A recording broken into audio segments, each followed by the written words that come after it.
For me, the story here is not the group chat, because these are private messages between people that no one knows. These are not relevant people. And the only reason why the media is showing us this, the only reason why they're doing this is obviously it's a political hit. And in particular, they're trying to distract from the fact that the left has spent the last month, I mean, really much longer than that, but especially the last month, openly celebrating political violence. And now we have a attorney general candidate, who's probably going to be the next attorney general of Virginia, who was in his own messages saying, not as a joke, that he wants his political opponents to die and even their children to die. And he was very specific that he was not joking about it. And so the left is looking to distract from that, and their way of doing it is by somehow obtaining these messages and putting them out to distract us. And, you know, some Republicans have been very quick to offer their denunciations, to say how offended they are, how horrible these messages are, that everybody involved should be fired, that they should never be allowed in politics again. I think that response is foolish. I think it gives the left exactly what they want. I have really appreciated J.D. Vance's response. Now, I think the vice president has struck exactly the right chord on this, because he's not going to play the game. And instead, what he's done is he has redirected the conversation back to the thing that the left is trying to distract us from. There's one reason, and one reason only, that this story exists. And it's to get us to stop talking about Jay Jones and the leftists who've been celebrating the murder of Charlie Kirk for the last month. That's the only reason that the story exists. And so J.D. Vance's point is, no, I'm not going to play that game with you. I'm not going to give you what you want. Instead, I'm going to redirect the conversation back to the thing that you're trying to distract us from. And I think that that's exactly the right move. Good morning, good afternoon, good evening to everyone. I hope you guys have been having a very wonderful day. We are going to have a beautiful live stream. Okay? God willing, we will have a very wonderful live stream. I hope you guys are having a blast. And please, 14 of us, let's smash that like button. Let's just smash the like button. Share the video to your loved one. Let everyone know that we are live and we are here. Especially the like button in the live chat. Just keep smashing that, destroying it, okay? Do everything possible to that button. Let everybody know that we are live, okay? I hope you all are having a wonderful day, like I said earlier. All right. We have a very important this wonderful topic to discuss. Before we go to the topic, please, if you're in the live chat, just keep commenting, okay? Let me see that there are people who are there. If you are watching, if you are listening, just say good morning or good afternoon or good evening, whatever the time is. Just say that in the live chat. Let me see that, okay? So that I will be sure that there are people who are listening, and also so that it will be that there's some kind of engagement on this live stream. Chinemeruche said, Frank, one name. Ndewo, I'm an aspiring apologist, because is there any way I can reach you privately? Yes, you can. My email is in my, if you go to my channel and you go to, if you go to the channel page, the YouTube channel page, if you go there and you go to my about or something like that, you can see like exactly my info and how to, like, my email is there. If you can find it. There's somewhere there that it is. Let me see if I can show you where it is. You know, people keep asking me this, and I'm like, don't people check my channel page to see this, because it's there. Let me see if I can show it to you. Give me a second. All right, I'm happy to see all the good morning, the good afternoon, the good evening. This is the dish from Ontario, Canada. So happy to see you. Somebody said, oh my gosh, I caught a live stream. Yeah, congratulations, T. John Gomez, you're the best, bro. God bless you. Thank you so much. I really appreciate that. Keep the comments coming, bro. The live comments, I mean, while I see if I can get the stuff that I want to show this friend of mine.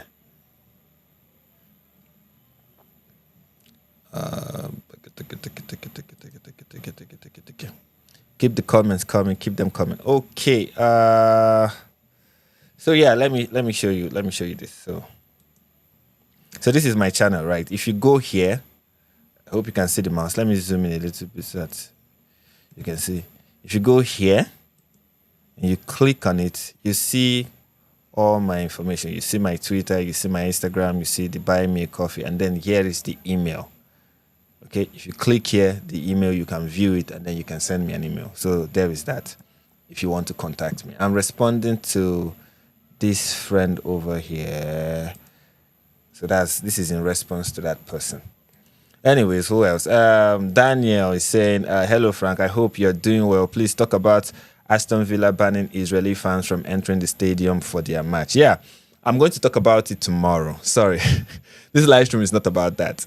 I'm going to talk about it tomorrow. I already have it saved. Like, sometimes when I'm planning, there are times when I'm planning a live stream and I don't know what the next live stream will be, right? And there are times when I'm planning a live stream and I know what the next live stream will be. Okay, and the next live stream is going to be about that. It's definitely going to be about that. Delo Sofa is saying, hello, Frank. Hi. Hello to you too. I hope you are having a very wonderful day.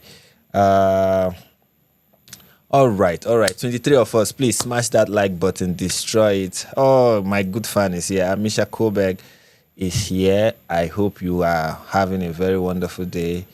T saying hi to you too. All right, guys, so we are going to be talking about, like you already know, we are going to be talking about Matt Walsh and the recent attack he has been receiving on social media, especially on Twitter, with regards to his position on certain things. It all began with this, I think, this political news story, right? You know, I don't know if people are aware of the we love we love Hitler political news story.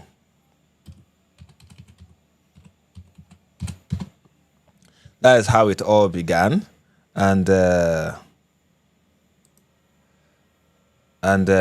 from there has been so many reactions from so many people. Vegicode is saying, is greeting us from Texas. How are you? How is Texas? How is everyone in the United States? I hope you guys are having.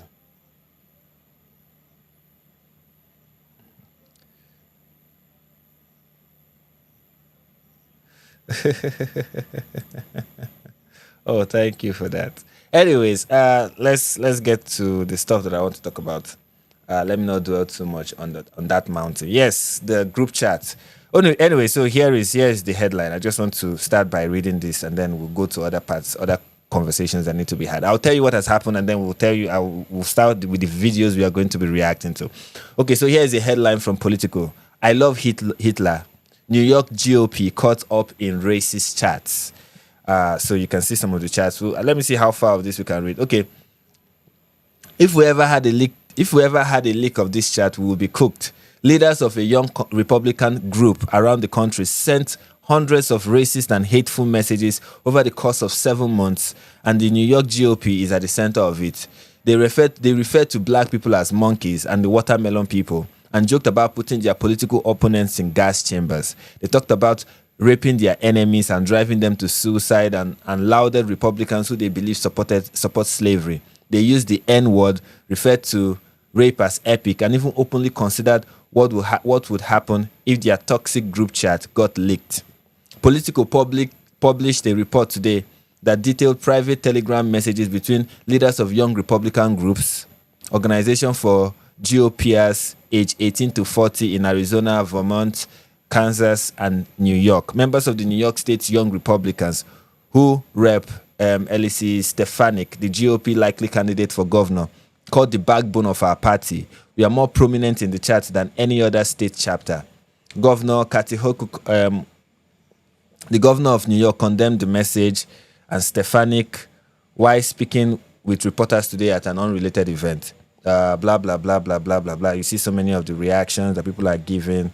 And of course, so there are many things that were said in the listen, I don't want to go into all of that too much. But to say what in the leaked messages, these people were making edgy jokes, talking about how I love Hitler, trying to be edgy, making racist joke. Now there is the temptation, I have that same temptation to downplay this and be like, come on, these are just private messages. I know I've been in private messages where I said things that if it get leaked, people will be like, oh, Frank is an anti-Semite. But no, I was just making a joke. There was one time, let me even start exposing myself before I get exposed. There was one time I was talking to somebody about something that happened. So there was an encounter kind of that I had with somebody. So I was reporting it to somebody.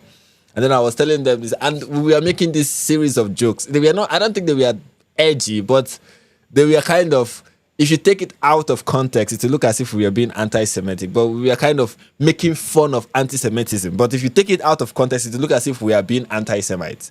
But what we were doing in the message was just making fun of anti-Semitism. And I've also had, there was this time I was on a call with somebody. I remember it was a phone call. And then the person said, the person greeted me by saying, my favorite anti-Semite. That's what the person said. That was how I was introduced. She was like, it was a lady. She called and she was like, my favorite anti-Semite. And it was a funny joke. That was last year and we laughed about the whole thing. Now, I know how if you take something out of context like that, it might look like these people are just being anti-Semite. And I think that's what the goal of this article was, to kind of paint the Republican Party and the Conservatives as anti-Semites and racist, especially when it is white people making edgy jokes and edgy comments.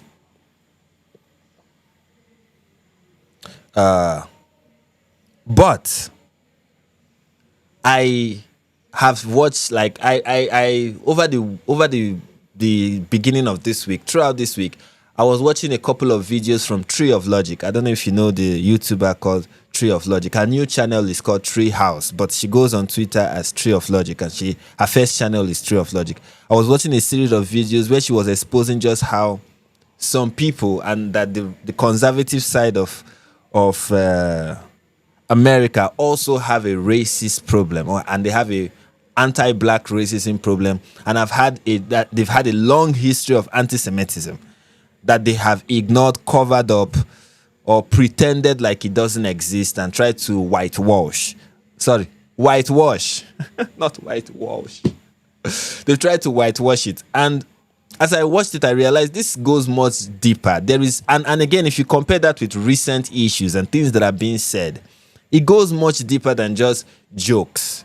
There is a sentiment that is growing on the right in America that is racist and anti-Semitic. There is the rise of Nick Fuentes. I want to show you guys something. Some people may be like, oh, you are overreacting, but I want us to consider this. This is from Spotify. This is from the ranking of podcasts on Spotify. Okay, this is the recent ranking of podcasts in the United States, political podcast and trendy podcast in the United States from Spotify.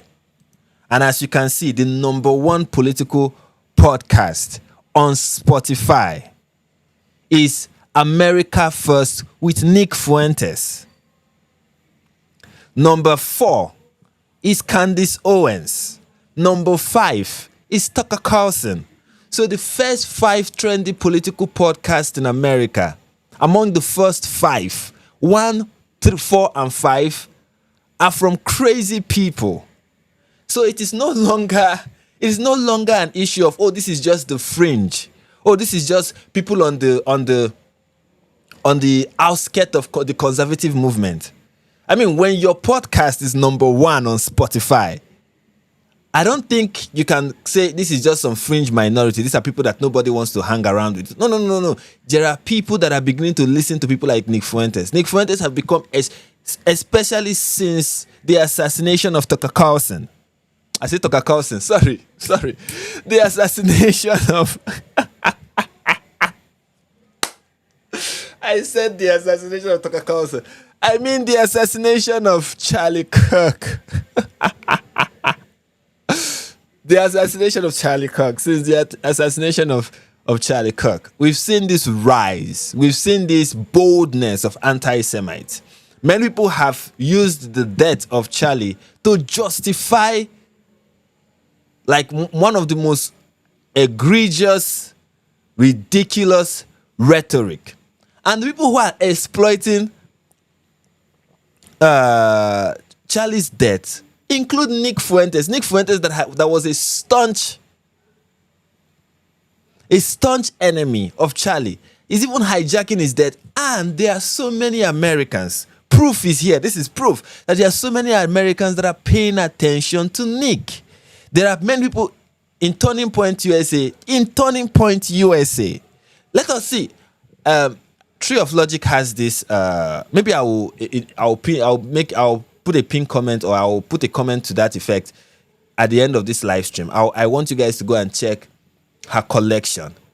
Turning Point USA. This is not just a Nick Fuentes trying to infiltrate the movement type thing. Turning Point USA. Okay? Turning Point USA has had an anti-Semitism problem. There was a one-time chapter leader. I think the chapter leader of Turning Point USA, California or Los Angeles, one of those, that was caught on camera saying white power while he was drunk, with a lady beside him saying, F those N-words. Okay? And there have been pictures of members, prominent members, during the early days of Turning Point USA, with anti-Semitic paraphernalia around them, publishing anti-Semitic dog whistles. Like, Turning Point USA has had a history of anti-Semitism. It is not, at this point, people on Turning Point USA should not deny it. It is before even Nick was trying to infiltrate the movement.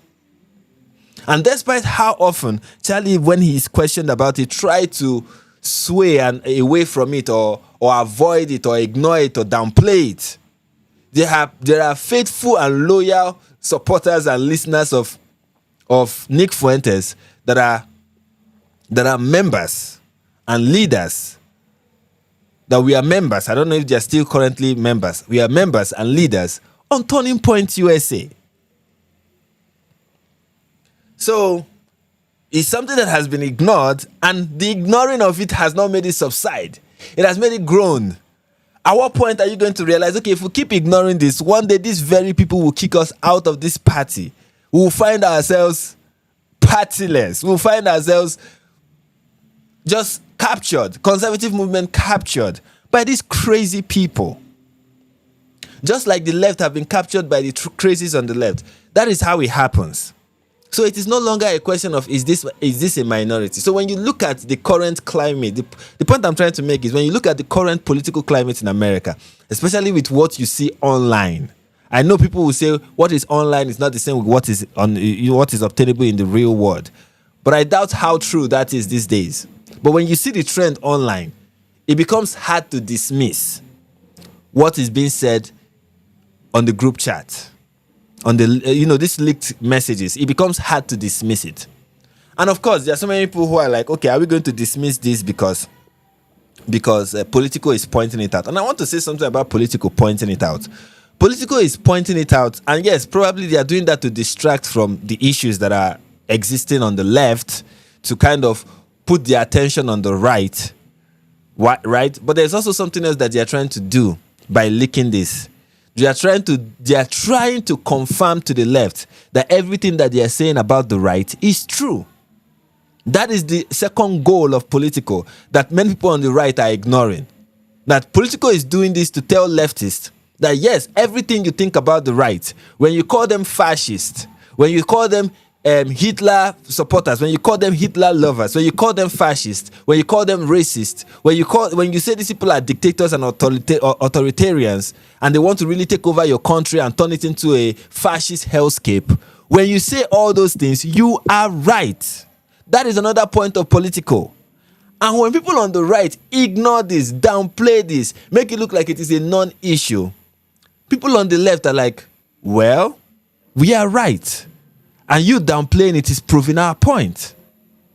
That is why when I see people like J.D. Vance being quick to dismiss this and be like, oh, well, let us focus on the left. Let's focus on Jim Jones or whoever it is that is running for Attorney General of Virginia. Let's focus on that instead. I'm like, you're missing the point, one of the points that Politico is trying to achieve with this. One of the ways, you may not know this, but or you probably know this and you are ignoring it at this point, especially those on the right. One of the things, the reasons why the left think it is justified to attack you, is justified to commit acts of violence against you. One of the reasons is because they believe that people on the right are fascists. Is that they believe that people on the right are Nazi sympathizers. Because they believe that people on the right are totalitarians and they want to turn the country into a fascist hellhole. They want to turn America. They believe that people on the right want to turn America to 1939 Germany. Okay? Now, of course, you can point out that is ridiculous, especially when people on the left are the ones that are hailing Hitler these days and are being openly and violently anti-Semitic. You can point that out all day, right? But it doesn't take away from the fact that when something like this happens and you downplay it, you're kind of playing into their hands. You're kind of confirming what they're already saying about you. Right? And that is where I stand on this issue. But we are going to look at what Matt Walsh have had to say about this. Okay, we are going to look at that. But before we go into that, please, guys, and many of you are watching, smash the like button, destroy the like button, share the link to this to every group chat that you belong to, okay? Every group chat that you belong to that they say racist and anti-Semitic stuff. Even if they don't say racist and anti-Semitic stuff, any group chat you belong to, share this message, okay? Every group chat should have the link to this. Whenever the chat on your group chat is leaked in the future, whoever leaks it, let them see links that you sent to people in the group chat telling them to listen to Frank Steven. Okay? That is how you get vindicated in times like this. And also smash that like button. Smash the like button, especially the one on the live chat. Let the love be floating. Let the love float in the air. I want to see love in the air, ladies and gentlemen. And also, please send me money. Of course, you know that's why I do all this. I do this for the money, as I've been told repeatedly. Okay? I'm doing this for my daily 7,000 US dollars. So please send me the money, and if you want to do that, you can do that by sending super chats, and you can do that by going to buymeacoffee.com/NIG perspective. Buymeacoffee.com/NIG perspective. Okay, all right. With that being said, let's look at what people at the Daily Wire had to say about it, including Matt Walsh, of course. For me, let's start from here. Is not the group chat, because for me, the story here is not the group chat, because these are private messages between people that no one knows. These are not relevant people, and the only reason this is the wrong clip. Sorry, I knew this was the wrong clip because one of the friendly, but not the. Yeah, I mean, this is how it kind of started. Politico. Let's talk about Politico. This is one of the big stories happening right now. And for anyone who's not familiar, Politico published a couple days ago this big hit piece revealing the private group chat conversation of some young Republicans. And the young Republicans are not elected officials. They're not anyone that anyone's even heard of for the most part. There's one person in the group chat, apparently, who works in the Trump administration, who is not recorded having said anything. So he was in it, but as far as we know, he didn't say anything quote unquote offensive. But there were other comments made in the group chat, as Politico reveals, that were a lot of edgy jokes and a lot of offensive language that's being used in this group chat. Someone in the comments, Samuel333, said Hitler was a believer who loved socialism. I don't know, what do you mean by believer, Samuel? I hope you can clarify. By believer, do you mean he was a Christian? And most of it, as Politico finally admits in the article, if you read all 57 paragraphs of it, they'll finally admit that, yeah, most of this is supposed to be a joke. although they don't, of course, put that in the headline. And the title of the article has the quote, "I love Hitler." And when you look at the context of that comment in the group chat, it's very obvious that it is a joke. It's sarcasm, very much in line with the kind of sarcasm Republicans use all the time about, yeah, I'm real far right. I guess I love Hitler. Summer 333 is saying, yes, he's saying that Hitler was a Christian. He wasn't. Hitler had, somebody who tried to seek legitimacy by appealing to Christians, but he wasn't a Christian. In fact, in his writings, he criticized Christianity and called Christianity weak, and showed love for Islam, actually. Okay, so yeah, no, Adolf Hitler was not a Christian. Any person who has been telling you that has been lying to you. Adolf was not a Christian by any stretch of the imagination. He was not. He despised Christianity.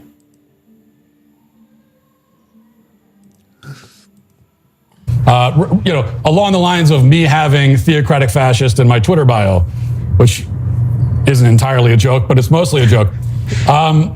So this is this kind of breaks down a few different ways. And for me, the story here is not the group chat, because these are private messages between people that no one knows. These are not relevant people.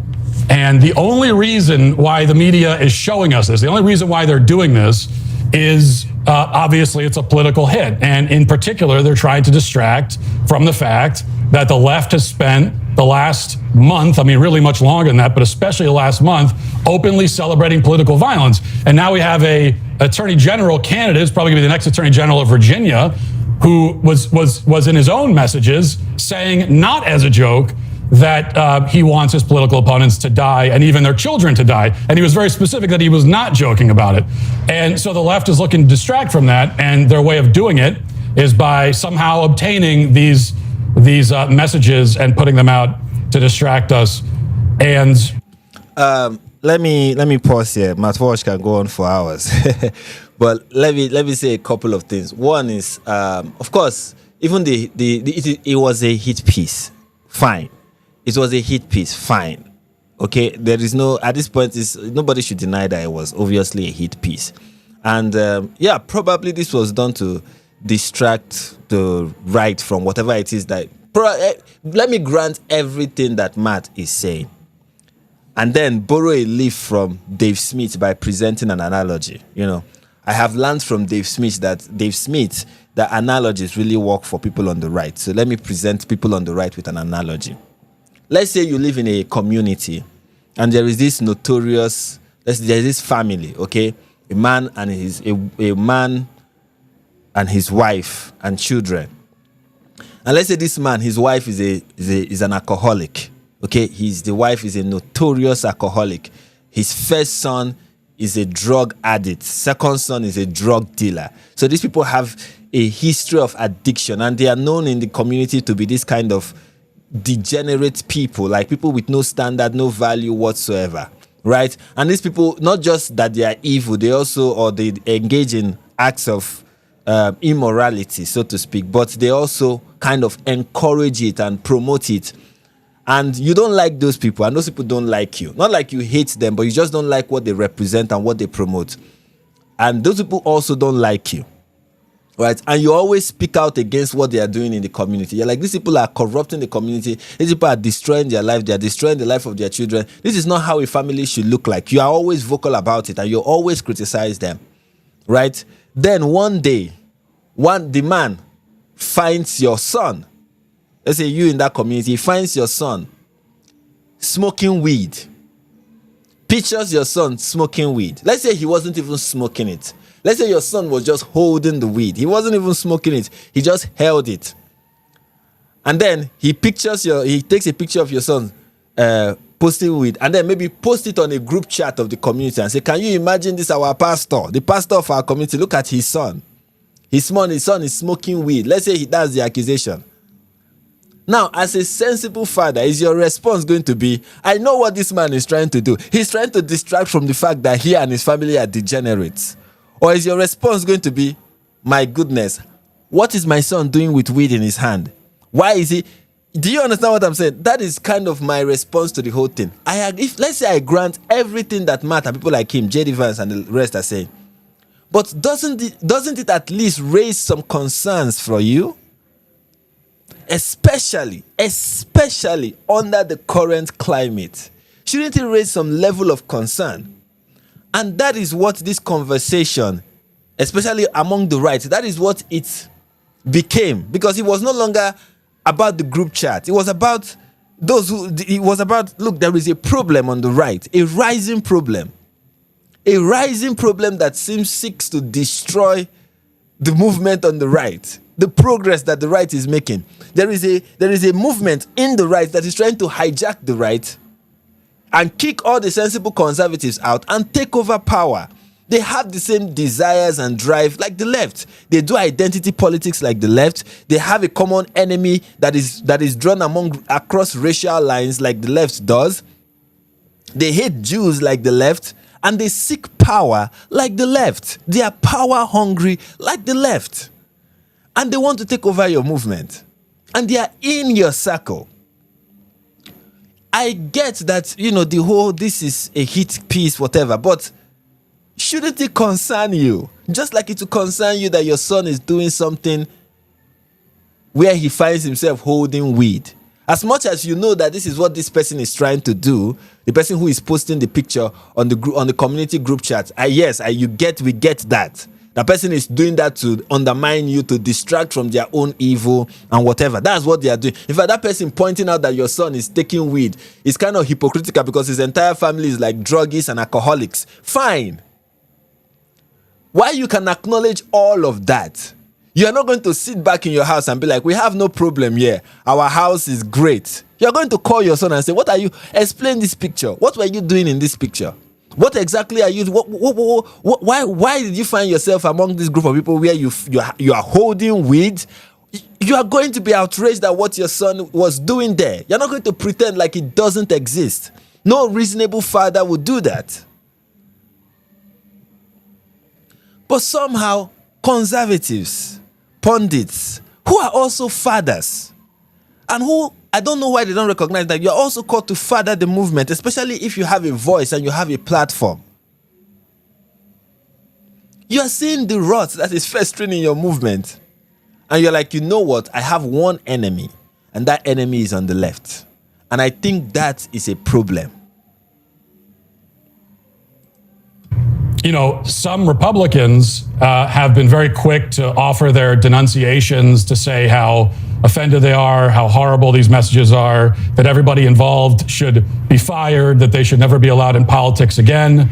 I think that response is foolish. I think it gives the left exactly what they want. I have really appreciated J.D. Vance's response. Now, I think the vice president has struck exactly the right chord on this, because he's not going to play the game. And instead, what he's done is he has redirected the conversation back to the thing that the left is trying to distract us from. There's one reason and one reason only that this story exists, and it's to get us to stop talking about Jay Jones and the leftists who've been celebrating the murder of Charlie Kirk for the last month. That's the only reason that the story exists. And so J.D. Vance's point is, no, I'm not going to play that game with you. I'm not going to give you what you want. Instead, I'm going to redirect the conversation back to the thing that you're trying to distract us from. And I think that's exactly the right move. What Matt Walsh is saying here just reminds me of Destiny. I remember every time there is a mass shooting, every time during these past few months, starting from when Trump was doing his rallies and he was almost assassinated, to even Charlie Kirk's murder. That was this same thing that Matt is saying is the same thing Destiny was saying. We are not going to, the left should not renounce violence until the right does it. That was Destiny's entire argument. I'm not going to renounce violence until the right does it. Until the president of the United States, that is the leader of the Republican Party, denounces it. Until he does that, I will not. And I'll continue to make fun of people who are dying. That was Destiny's. Now, of course, that is an extreme version of that. I'm not saying that is exactly what Matt is doing. That's an extreme version of that. But it follows the same logic. It follows the same logic. Because, and it makes you, which is something that I think many conservatives are falling into. This is the trap that they are falling into. They always, one thing I love about conservatives is how they talk about, we shouldn't fall into the trap the left is setting for us. And I'm like, maybe you should sometimes consider the trap the devil is setting for you. Leave the trap the left is setting for you, and consider the one the devil is setting for you. Okay? And the trap the devil is setting for you is to become reactionary. Like, that is what now you now become. You now become reactionary. What do you even stand for? Or all you stand for is that I am opposed to the left. My position is that I do not support the left and I'm against them, and that is all. What you are defined by what you stand against, not what you stand for. You are defined by what you oppose, not what you support. And I don't think that is a good thing. I don't think that is a good way to lead a political movement. Look, it is known to every average American who is paying attention already knows that there is political violence on the left. They already know that the left glorifies violence and that leftists will vote in somebody who is chorusing violence, chorusing violent rhetoric. I don't think at this point leftists are not even trying to beat the charge. At this point, they are owning it. Okay? And if that is the case with the left, the right has to be the opposite of that. You have to be the opposite of that. And it is enough for the left. At this point, the left know that there are so many people they cannot win. See, this is how I'm not an American, but this is what I understand about politics and also American politics, especially a political system where you have two major political parties, right? So you're either Republican or Democrat. So but in a political system like that, you don't really have two political parties. You have three political parties in America, three major political parties. You have the Democrat Party, you have the Republican Party, and you have the political apathy. Okay, people who don't just care because they feel both Democrats and Republicans are the same. And in politics, those are the people who matter. It's not die-hard Republicans that matter. It's not die-hard Democrats that matter. It's those people who have political apathy. Those are the people that matter. And for those people, they already know that the left is bad. Their question to the right is, do you have an alternative? Are you offering an alternative? What do you stand for? All these stories you are telling us about how the left is this, we get it. We understand it. But what are you offering?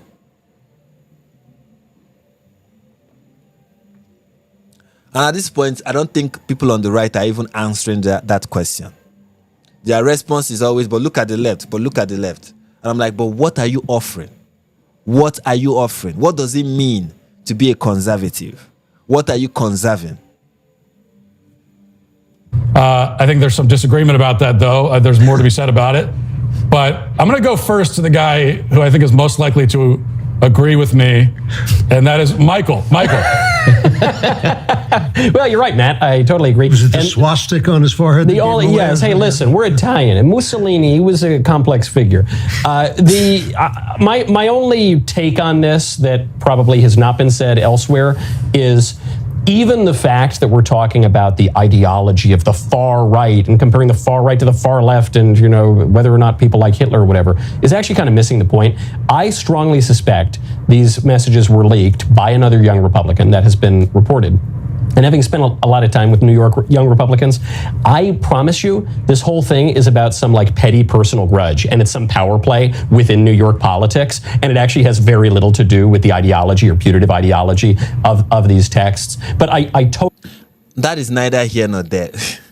Michael, and also Matt, some of the things people are saying is neither here nor there. I can agree on that, but that is not the real issue. That is not the real issue. This is bigger than just a leaked text message. Like I've explained earlier. It is not, that is right, neither here nor. I don't care under what circumstance. At this point, it is not really that important. Of course, yeah, there is a way to respond to it. Of course, the response should not come. You shouldn't respond to this because you are trying to respond to the left. Okay?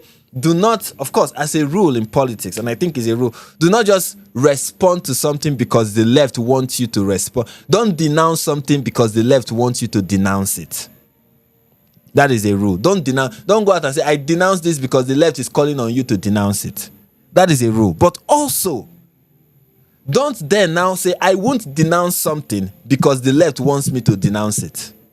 I don't know if what I'm saying is making sense. Yes, if the left call you to go left, for example, let's say you are walking down the road, and the pathway to your destination is the left turn, and the left tells you, take the left turn. That is the right. You must take the left turn. We insist that you take the left turn. Don't take the left turn because they are telling you to take the left turn. And also don't take the right turn because they are telling you to take the left turn. Rather, take the left turn because it is the right turn to take. You see, this is the problem with politics, especially when it has devolved into reactionary politics. Especially when your principle is reaction. Should we react? What should be our reaction to this?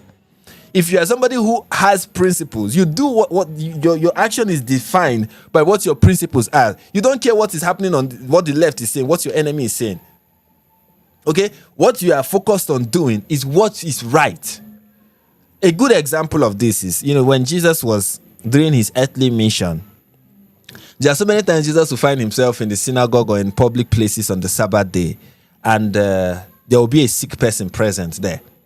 And you can see that the Pharisees will be watching to see if Jesus is going to heal somebody on the Sabbath day, because they want to find something to use to pin him down.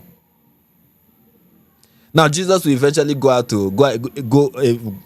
eventually heal the person.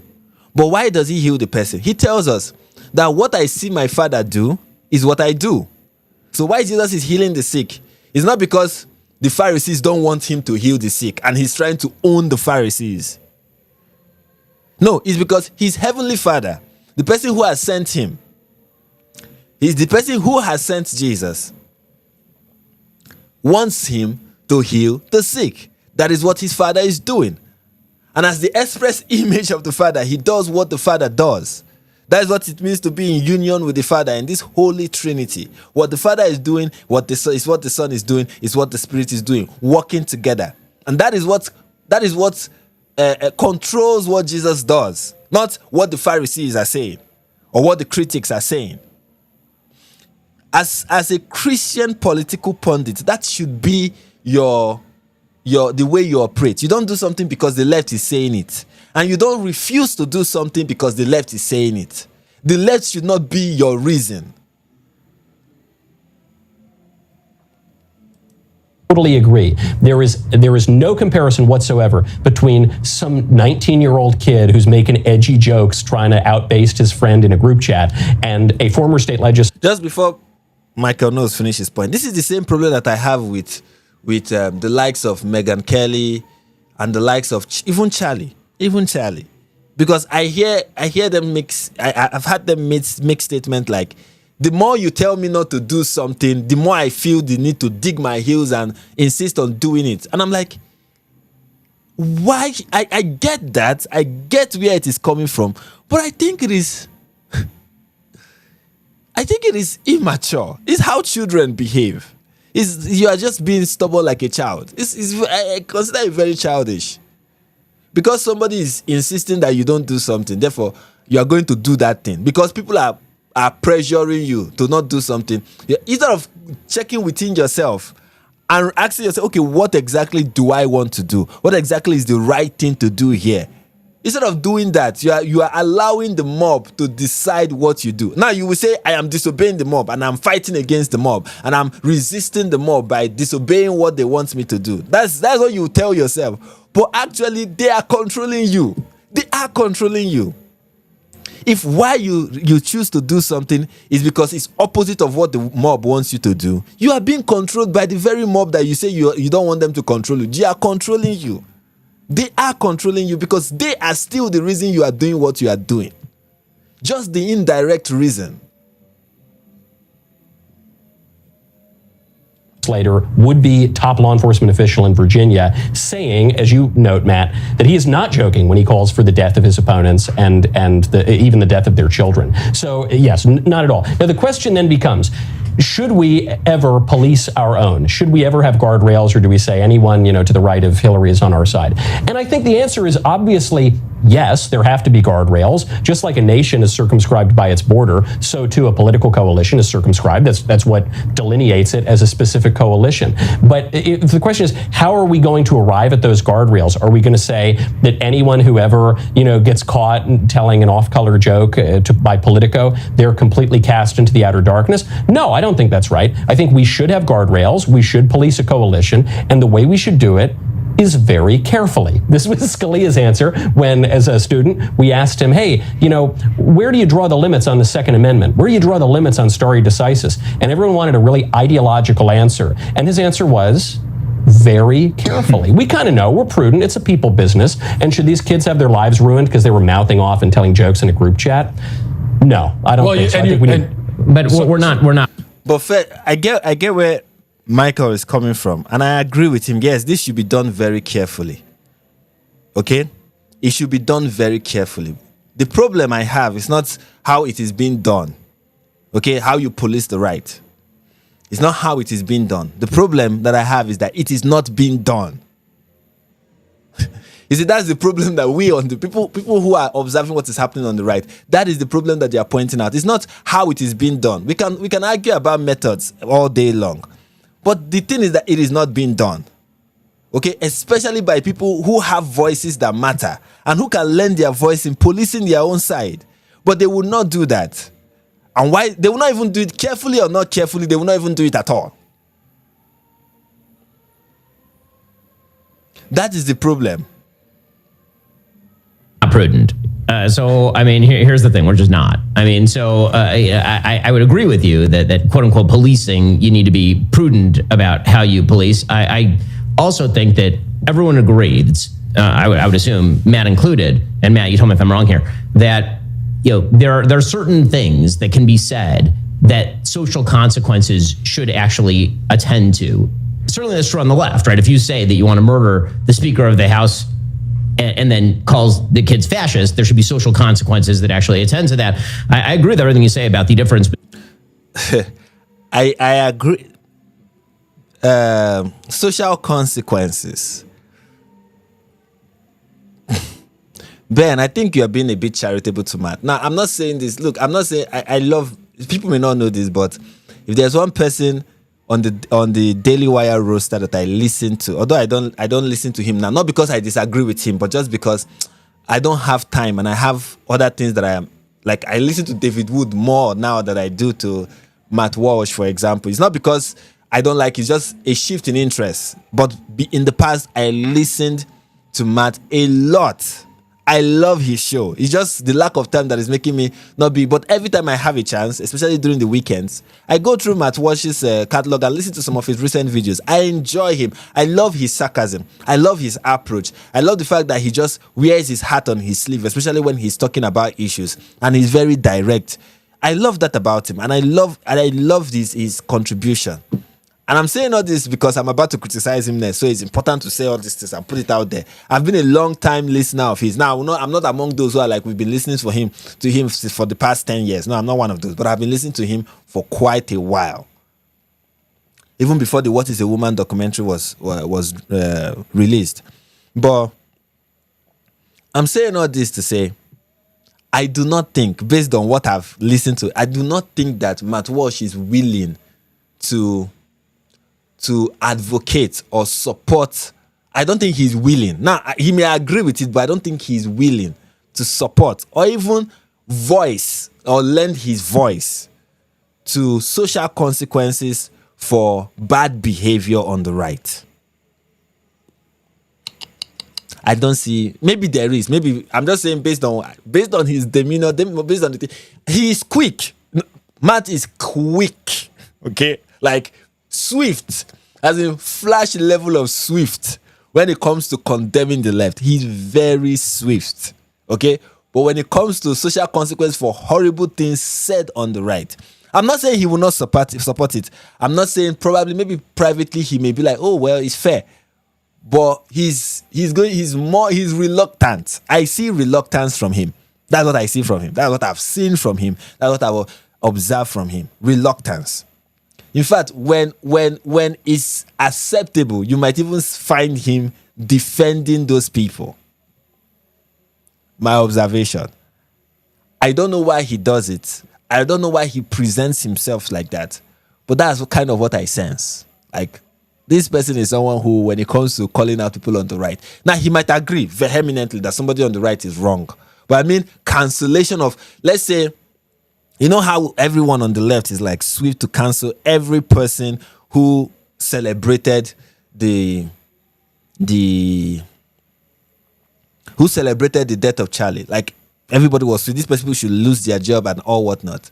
Do you think that if tomorrow somebody on the right goes out and, God forbid, but somebody on the right goes out and commits political violence on somebody on the left that leads to the death of the person on the left, and then some people on the right are celebrating it and making fun of it, do you really think, especially if they are a prominent figure, let's say that person is Donald Trump Jr., that's the son of Donald Trump, do you really think that Matt is going to say, yeah, this person should be cancelled?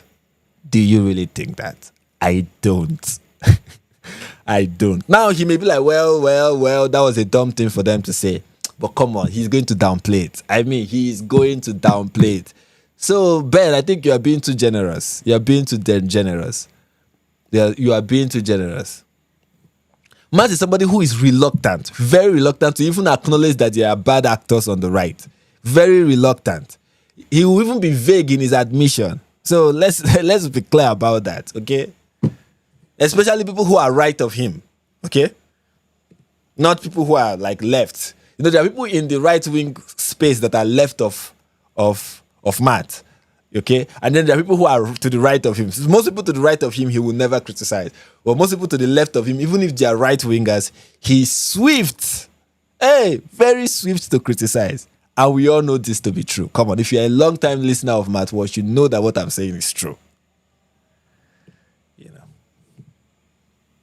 Between a private group chat between a bunch of young Republican idiots who are outbasing each other, and the attorney general candidate in Virginia actually saying the thing running for office. Now, I will say, I don't think these people are kids. I don't think 31-year-old's a kid. I don't like using the sort of language of kids to describe people. Good that Ben is pointing it out. I've had people say it over and over again online that these people are just kids. They're just children. I'm like, come on. You see, this is what I call downplaying. Okay? Now, of course, it's a lie, but you are lying because you want to downplay. And that is when you start doing these kind of things, I'm like, you are downplaying and you're not being honest.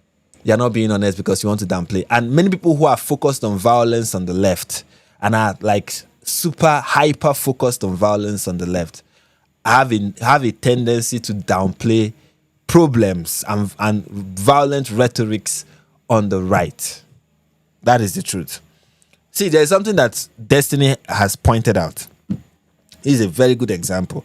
Something that Destiny has pointed out, you know, especially during this talk about violence and political violence. There's something he points out, and many people kind of gloss over it because, of course, Destiny comes off as very obnoxious. But I believe that in somber moments, when the temperature is down, people should just take time to be like, you know, Destiny had a point when he said this. And where does he have? Where is the point that Destiny has? Is when he talks about Paul Pelosi and the hammer attack. I mean, we all remember Paul Pelosi and the hammer attack. That was, I don't know if you, that is political violence. Of course, it's left on left. People have classified it as left wing on left. It doesn't matter, okay? But it was political violence, okay? And people on the left made fun of it. People on the left made fun of it. Many dismissed it as lovers' quarrel. And many did not change their statement. And many did not apologize. And many did not say, you know what, this is wrong. You shouldn't have. Including some of the people in this panel.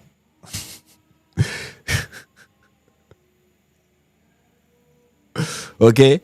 including some people in this panel. So when we, I mean, I know it is not to the same magnitude. Because, of course, being attacked with a hammer and surviving is not the same as being shot public execution style and not surviving. Fine, but just come on. At the very least, just be like, okay, you know what? It's true. We will do better. Things like this make a lot of difference, especially to those who belong to political apathy. I'm telling you, things like this make a lot of difference because people on the right in these conversations have always been talking about we want to win, we have to win, we need to win, we've got to win. Ask yourself, what are you winning? You are winning the people who are in the party of political apathy. Those are people you are trying to win. And you don't win them by this. This is not how you win them. You don't win them by saying what the left can do, we can do better.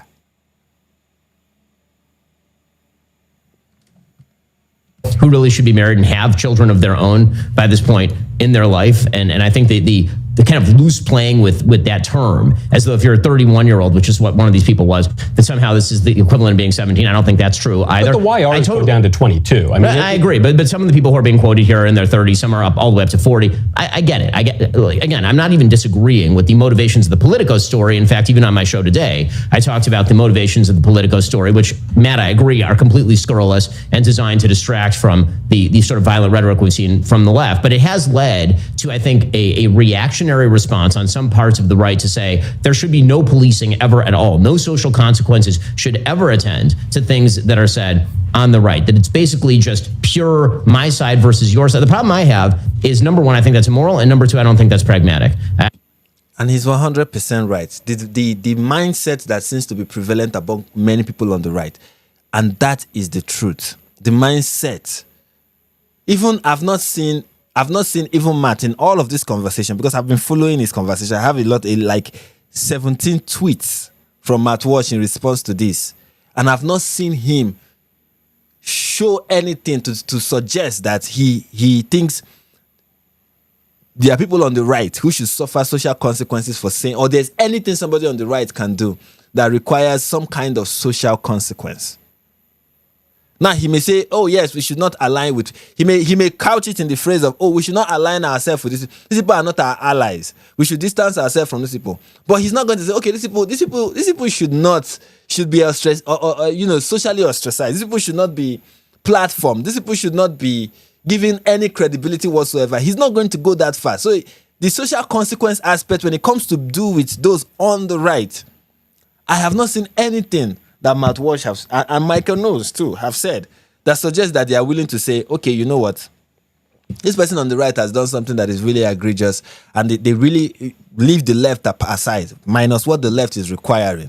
I think it is the right thing. It is a good thing. It is a principled thing for this person to apologize or face certain consequence. That is just it. That is just it.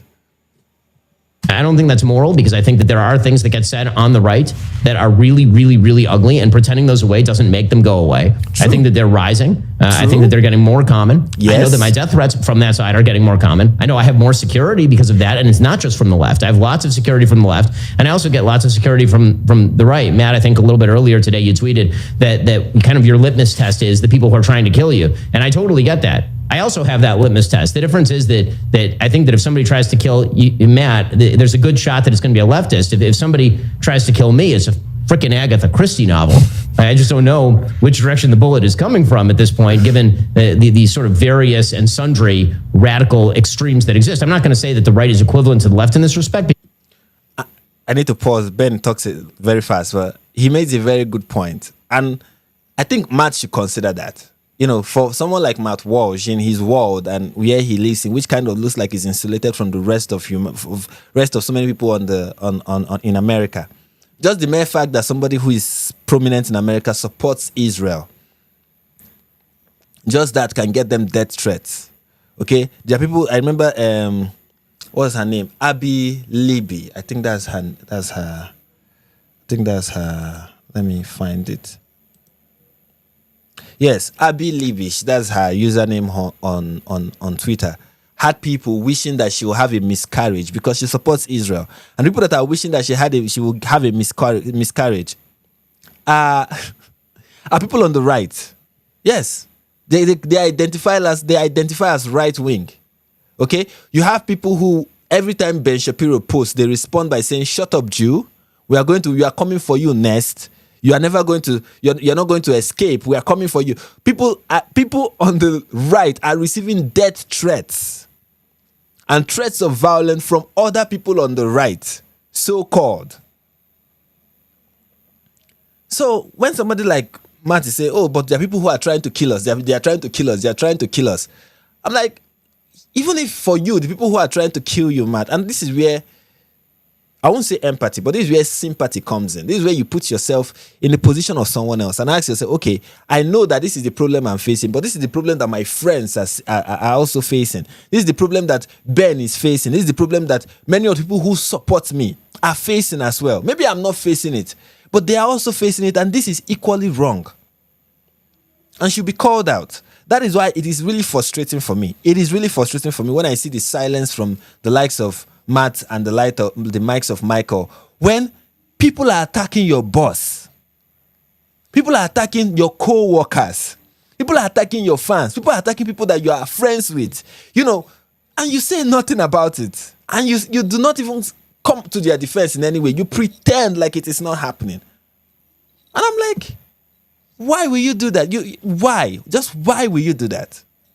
Why can't you speak up for your friends?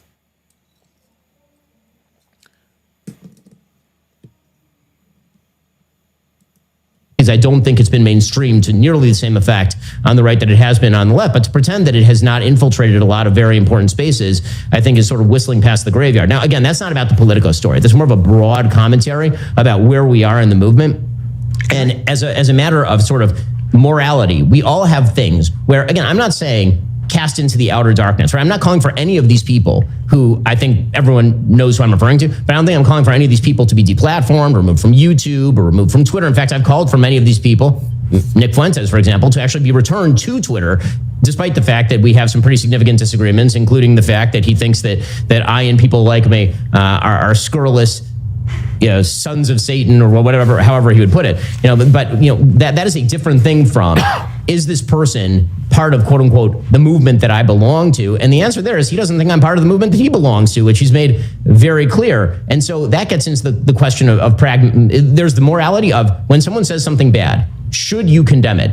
And I think that as a general matter, you can do what Winsome Sears did, right? Winsome Sears is running against the Attorney General candidate in Virginia. She was asked about the Politico chat. She says, yeah, that's bad. Now you do Jay Jones. Simple. Which seems to me like a... Very simple. Do you condemn this? Yes, I condemn this. Now, will you condemn this? Very simple. If people on the right can just adopt that tactic, I think they will win. It's that simple. Yes, I condemn this. Now, do you condemn this? Very simple. Pretty good answer and a good way of policing. Well, and then when it comes to the pragmatic, can I say just Drew, you were in the group chat. Yeah. I mean, Drew, one more point on the. I just want to make one more point here, and then you can say whatever you want. On the pragmatic side, I fundamentally disagree with this idea that the reason that the right, quote unquote, loses is because we fragment while the left is unified. The left is losing because it unified around its crazies. Do not unify around your crazies. Sure, Simple. the crazies can vote for you. They can vote for your party. You can't stop them from doing that. It's a free country. But that doesn't mean they should have like a decisive voice in the future of the movement, because if you do that, you end up with the trans movement running the Democratic Party, and you lose from here to forever. It's the Democratic solidarity that's destroying them, not the Democrats as sort of fragmentary party. Hang on, let me edit. We'll go to Drew just a second. I just want to respond to two things there. And the first is, and I've heard this argument that, well, the left is losing because they failed to drive out the radical elements of their party. I think there's a false premise there, though. I don't think that's actually happening. I think, Mamdani, one of the most radical. What kind of talk is this? This is ridiculous. You say it is not happening. See, I think people on the right for a long time have been losing that even when they win, they cannot even take it. They cannot even admit it. There's this, I want to always play the underdog. I always want to play the guy who is being bashed, who is being put under. Matt, you won in the last election. In the last election, Republicans won the electoral college. They won the popular vote. They won the Senate. They won they won Congress. They won among state governors. Like Republicans are running more states than Democrats. Even in those states and their House of Representatives, there is huge representation of Republicans. They won. It was a huge, massive win. Many people, there was this time that there was this prediction of the red wave during the midterms of the last midterm. That red wave came in the last election. It was a tsunami. It was a red tsunami. It was victories upon victories upon victories for the right. Yet, the right cannot admit that the left is losing. At what point do you realize, okay, you know what, we are winning? Even if we've not won, you cannot say there's this definitive victory that we've gotten, but at least you are winning. Why deny it? Why deny it? You are winning. When it comes to the trans issue, for example, the right is winning. Winning very well. When it comes to so many issues, the right is winning. So why not just take the win and celebrate it and recognize it and ask yourself, okay, what are we doing that is making us win? Political figures we've ever seen in this country is about to be the mayor of our largest city. Because there are no Republicans or moderates in New York, man. I mean, Trump's been president twice, and it was the trans issue that killed Kamala Harris in the last election because they won't stop doing the trans issue, which is the most extreme element of the party, including, obviously, what happened to Charlie. Yeah. Beyond just that, this idea that the left is united is even not true. Okay, the left is not united. One of the reasons that Kamala Harris won was because the left was divided on the Israel issue. And some of them would not vote for her because they felt like she's cozying up to Israel. Okay, the left lose votes too. They also have purity tests on the left too. And the trans issue was a big problem for her. But that's another thing too, is that when we talk about the sort of the quote unquote radical elements of the right versus the radical elements of the left, these are not exactly the same thing. The radical element of the left denies basic bio. Hostran said, Frank, I don't think his point ended there. He was going to say Mamdani is winning in New York City, so the far left took over the party. They didn't implode.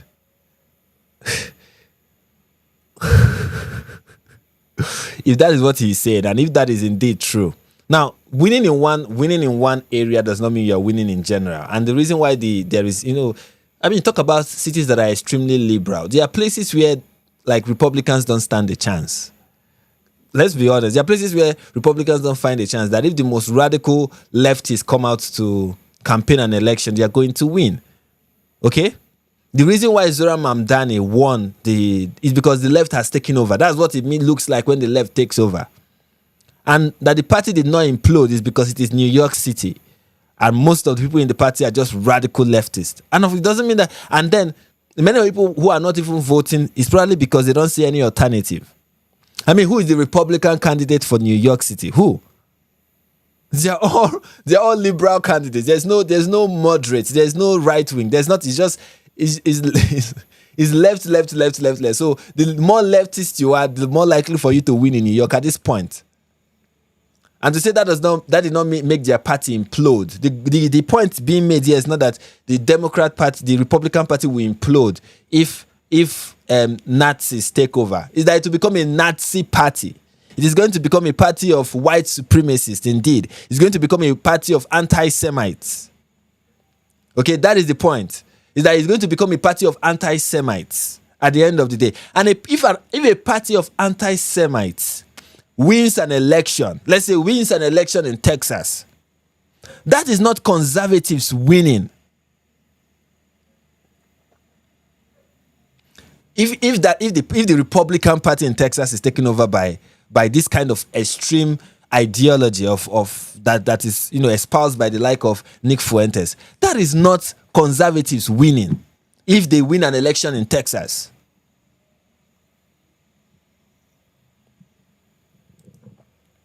Ideological reality. I mean, you're militating against these basic realities that we all understand, and that's not happening on the right. There is no equivalent of that, of someone saying that men can have babies. Like there's no exact equivalent of that. But the second point on the Politico article, that is also not true. Okay, this idea that there is no equivalence of the craziness of the left, there is no equivalence of that on the right. Matt, have you watched Candace Owens? Like, are we living in different worlds right now? Have you sat down, Matt, and just watched like 4 episodes of Candace Owens? And you're going to tell me that this woman and her fans are not crazy? That you're not going to be like, my goodness, this is craziness on another level. Yes, of course, it is ridiculous to say men can be women. It is also ridiculous to listen to Candace Owens and think that woman is smart.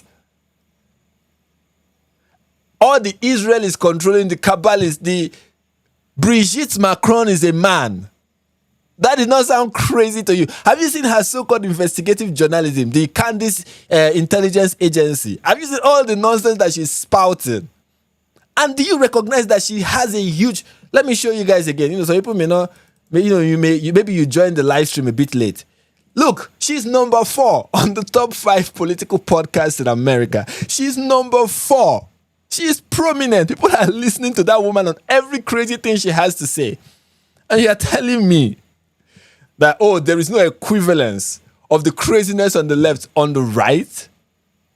You are just ignoring it. You are refusing to acknowledge that it is there. Okay? It is not true that the craziness on the left is not matched on the right. Itself, okay? Obviously, if somebody says something publicly and they've decided to announce it to the world, well, then that's fair game for anyone to disagree and anyone to say anything they want about it. But with that in particular, I think that in almost every case, if you are speaking in private, you're having a private conversation, and then somebody with obviously sinister intentions comes along and takes that private conversation and makes it public. In almost every case, my position is, and this has always been my position, I don't care. I'm not even paying attention to it. Okay, I am not going to dignify that. I'm not going to go along with it. I'm not going to give you what you want. I'm not going to reward that strategy. And by the way, part of that's a principled stand on my part. It's also...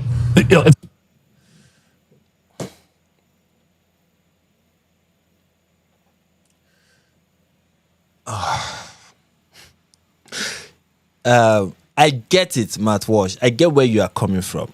I get it. Of course, you don't want to reward a particular strategy. I get that. I get that, but I have to object. And my objection is, what if that text is damning? What if it is damning? Yes, the person. What if what that person is saying? Maybe the person is not a politician. Of course, he's going to say the exception is if the person is running for political office. But what if, yes, it's a private text from Tucker Carlson, and what was said in that text is damning, like it's really, really bad, like it's really, really next level bad, and you're like, my goodness. And you're like, you know what? Despite how horrible what is being said, I'm not going to justify that. Come on. Okay, look. I guess that we have to be principled, okay? But being principled is not the same thing as being rigid, okay? It's not the same. Being principled is not the same thing as being rigid, okay? To every rule, there is an exception, okay? And of course, Matt will say I have an exception, but I'm saying you should make more exceptions, Matt. And one of those exceptions is, what if what is being said is something that is really serious that needs to be people need to pay attention to that? What if that's the case? You're just going to be like, oh, you know what? I'm not going to look at that. Of course you have to look at it. Of course. You have to be like, okay, you know what? You can see. Matt, it's a very simple thing. I don't know why people act like some of these things are very complicated. I don't like people leaking text messages and leaking all of that. I think that is bad. I think that is ridiculous. I think that should not be a strategy for people to use politically. And I think that is just absurd. Why will anybody do that? That is wrong. You shouldn't leak text messages for whatever things you think, whatever you think you want to achieve. Whoever leaked this text message, I want you to know that that person needs to be exposed. You can say something like that. Whoever leaked these text messages, I want that person to be exposed. I want that person to be exposed so that they will be ashamed of what they've done, and so that everybody in the conservative movement will stay away from that person, because that person is a snitch and a horrible person who is not good for the political party, for our political movement, and is not a principled person. You can say all of that and then end by saying, but what is being said is a problem and we need to address it. Do you see what I just did? It's not an either or. You can condemn people leaking text messages as a political tactic, and some people making case out of that as a political tactic, and condemn it and say this should not be happening. I don't know why people keep snitching, and that is bad. We shouldn't have snitches amongst us. And at the same time, you might be like, and here's the funny thing. Matt Walsh has done that.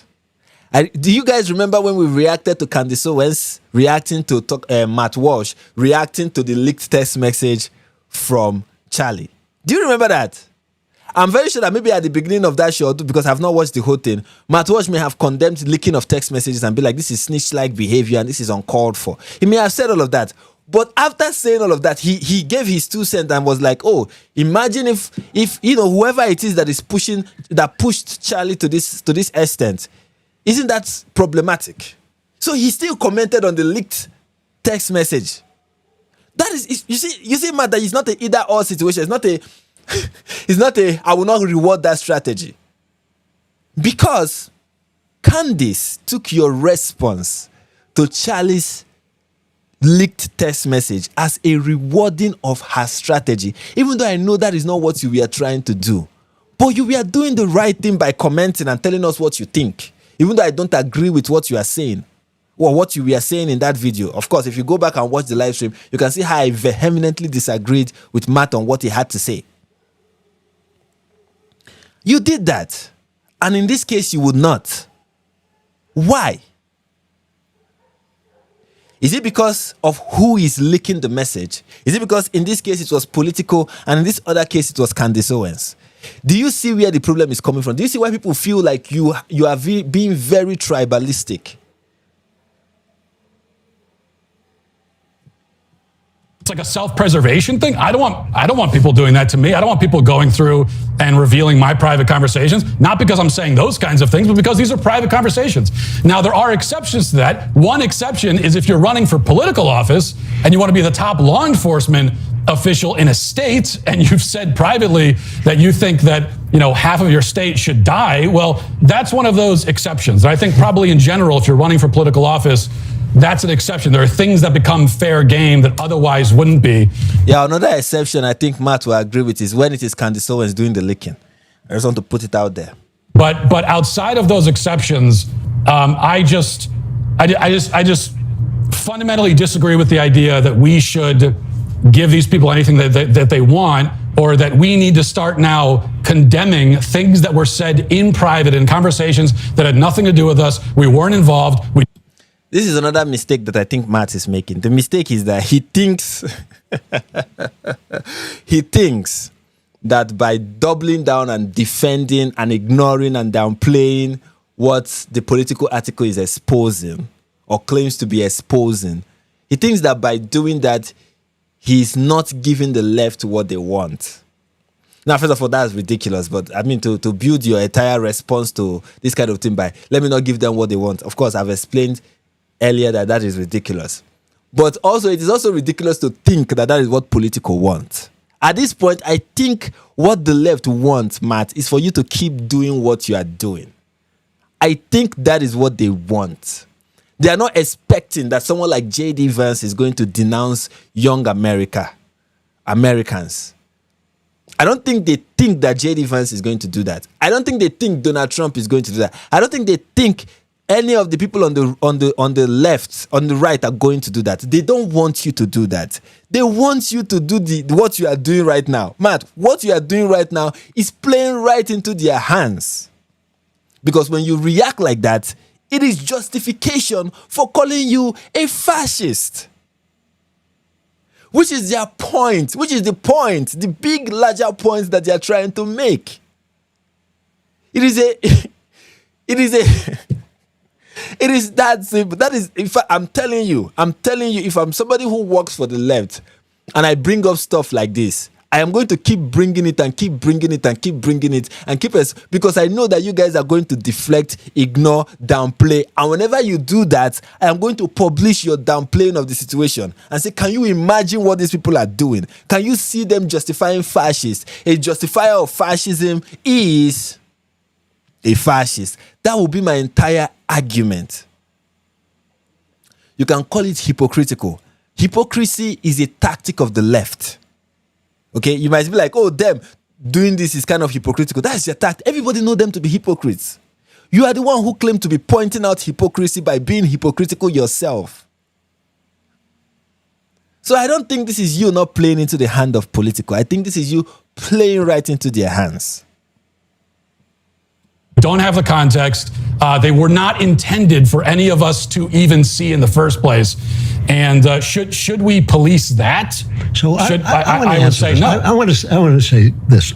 First, I agree with everything that Matt is saying in its context, in the context that we're talking about. I don't see why I should care about these people on a private chat. I don't think private chats should be revealed. And when the New York Times is spewing out perversion and racism at a level that is far, far beyond anything these people are saying, and incitements to violence, I don't see why a private chat compares to the New York Times and the crap that they turn out every day. I also agree with Ben that nobody should be censored. I don't want to censor absolutely anybody. However, let me say this. When J.D. Vance comes out and he condemns these people, and J.D. Vance is one of my favorite people in the administration. He was my choice for vice president before Trump picked him. I think he's doing a spectacular job. He would have a lot more authority if he would stop hanging out with Tucker Carlson. I guess it depends. You see, this is why I love Andrew Clavin. You see, this is why I love Andrew Clavin. This is why I love Ben Shapiro. The two of them. Have you noticed that in this conversation, only the two of them are willing to name names? They are like, look, this is not we saying some people, there is problem on that. They are willing to name the problem. Nick Fuentes, that is the problem. Tucker Carlson, that is the problem. Matt Gaetz, that is the problem. These people are on the right. These are not leftists. That is the problem. Can we talk about that? Can we talk about these people? Can we talk about what they are doing to our movement? And can we talk about how they are influencing our movement? Can we talk about that? And that is what I like about them. Straight shooters. You tell it as it is. Now let's look at what Matt Walsh have to say about Tucker Carlson. And this is the part where I was really disappointed. Okay? Of course, there are degrees to Matt disappointing me, but this one was a huge disappointment. But of course, I wasn't expecting anything less. This is my suspicion coming true. You know, what I suspect finally came true when I listened to Matt's response. And I want you guys to listen to what his response was here. Authority if he would stop hanging out with Tucker Carlson. I guess it depends on what you mean by that exactly, because if you disagree with things that Tucker Carlson says, then no one is saying that you can't disagree with them. You can't make your disagreement known. You can't debate them, whatever. They like, of course. Come on, you cannot. Matt, I don't understand you. J.D. Vance is not just a random person. He's not a political pundit. He's not some guy with a talk show. He's the vice president of America, right? He's a Republican. He has a very significant position in the party. Okay, he has a leadership role. And when you're in a leadership role, there's responsibilities that are on your shoulders. And there's how people look up to you. You determine the tone of your political party to a great extent.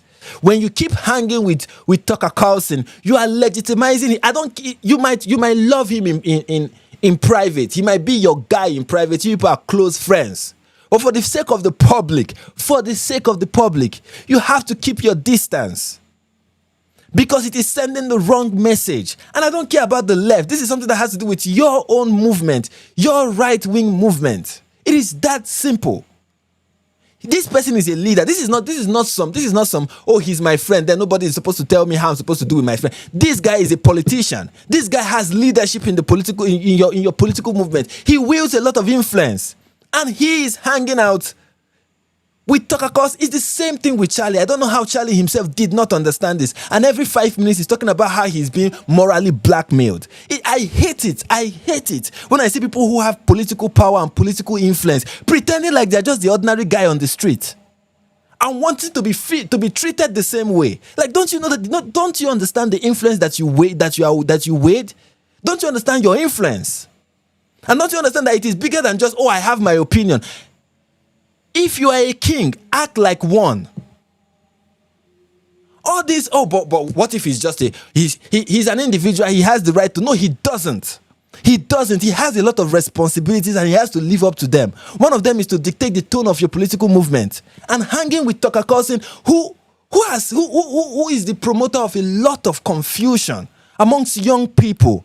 The promoter of a lot of confusion, a lot of the rhetoric you are hearing from that group chat, and the problem that signifies in the conservative movement is being pioneered by Tucker Carlson. He's fueling the flame. He's fanning that flame. He's doing enough to keep that flame burning. And J.D. Vance is aligned with him. The same was what Charlie was doing when he was alive. And that was the things. That was what people were talking about.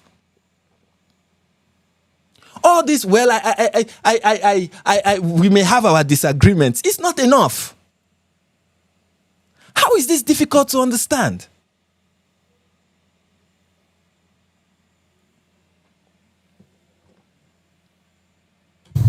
But here is the thing. I think these people understand it. They only do it when it has to. They only do it when it has to do with the left. It's just standard for the left, none for the right. Especially those who are right of them.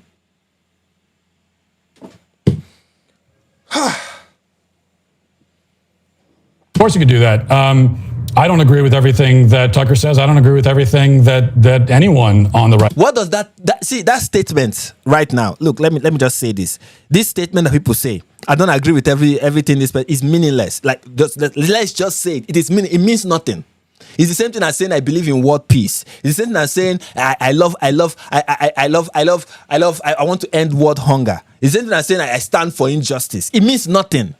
I don't agree with everything he said. Means nothing. Okay? It means nothing. What does that mean? Nothing.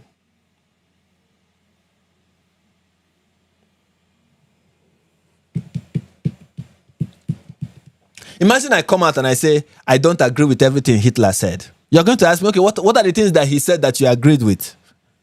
And what are the things you don't agree with? It's important to make that distinction. Now, of course, this is not me calling Tucker Hitler, okay? This is not me doing that. Before someone will say, you see, you are equate. No, I am not. I'm just giving an example.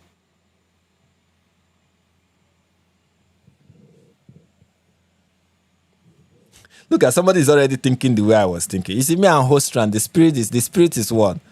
He just, before I even said, he said to be like, I don't agree with Hitler on everything. Exactly. Like, what does that even mean? What does that even mean? If I come to you and say I don't agree with George Soros on everything, you're going to ask me, okay, wait. Okay, what has George Soros said that you agree with? I would really want to know the things you agree with. And the things you do not agree with. Is it when he said the sky is blue that you agreed with him? I'm very sure there's every human being on the planet, there is something they've said that I agree with. You know, there was one time they said, what a beautiful day it is. And I agreed with them. So all this, I don't agree with him on everything, is meaningless. It is very meaningless. And this is the thing about political pundits. I'll put them in the same category, of course, not with equal responsibility as J.D. Vance. People don't recognize that you are leaders. Or you see yourself as warriors who are fighting the left. You don't recognize that you are leaders of the conservative movement. People look up to you. What you say, what you do, who you associate with, sends a lot of message to people who look up to you. And when people are like, okay, people look up to you, why not be more responsible? You flare up. You get angry. Well, they want to control me. They want to... what? I do not understand how people who are in position... I've said it. One thing I do not understand is for me, I feel even God is offended. Let me not say offended. God is displeased when he puts you, when he elevates you to a particular position and he expects you to uphold righteousness. And when people call you to do that, you're like, well, they're asking too much of me. Can they allow me to be my own person? If you wanted to be your own person, then don't be a leader. There are a lot on your shoulders. There are people that are looking up to you. There are people who hang on to your every word. There are people who are eating out of the palm of your hands. There are people who, if you tell go, they will go.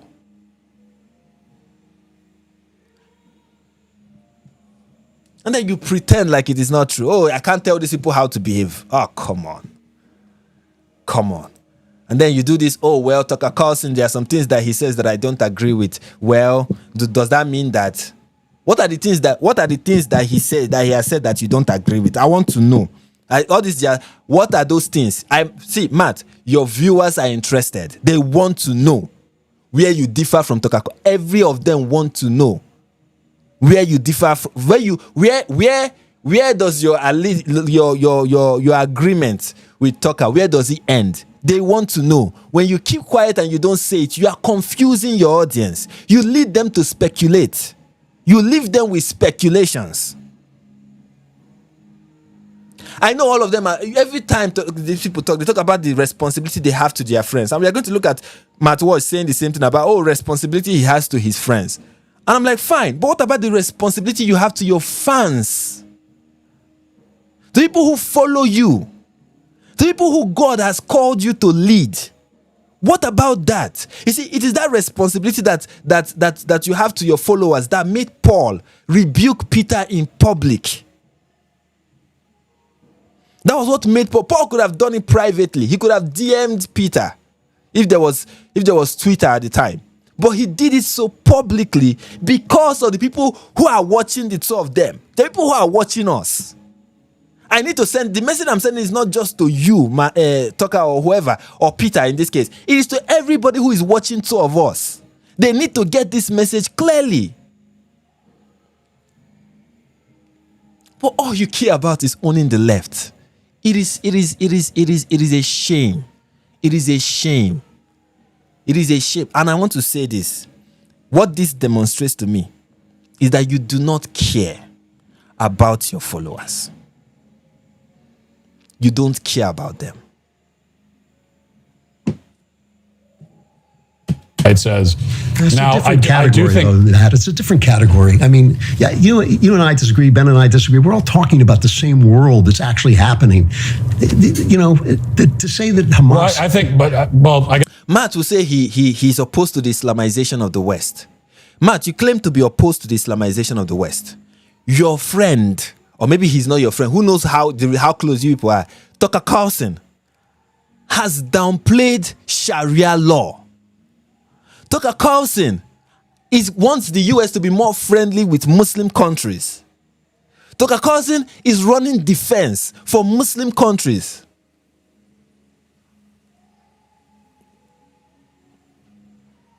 Tucker Carlson has become a Muslim apologist. Tucker Carlson said that Hamas is a political organization, not a jihadist organization. Tucker Carlson has said that Sharia law is more preferable to what is happening in I don't know, Detroit. Meaning, according to Tucker Carlson, Dearborn, Michigan is better than Detroit. Do you agree with that, Matt? Because there is a form of Sharia that is taking root in Dearborn. Do you agree that is better than Detroit, than New York City, than Los Angeles? Do you agree with that, Matt? You say, I have been speaking about against the Islamization of the West for a very long time. Fine. But here are specifics. What do you have to say? Your man, you don't even have to go out there and be as aggressive as some of us who don't even care about whether the feelings of Tucker, and if he's not my friend, so I don't care. There are many ways to say this. Let's say you want to criticize Tucker and what he has to say about and what he had to say about Sharia. You don't have to go and say, what this is. You don't have to do on daily cancellation. I'm canceling this guy, and then you go, full like aggressive. You don't have to do that. It's simple, very simple. See, you can start by saying, I love Tucker. Tucker is a very good friend of mine, and he's somebody that I admire. He's somebody that I've shared a meal with. He's somebody who I've sat on the same dinner table with. I know Tucker personally, and I think he's a very great guy. And I love him, and I love the influence he has wielded on the conservative front and the achievement he has made. He's a real powerhouse.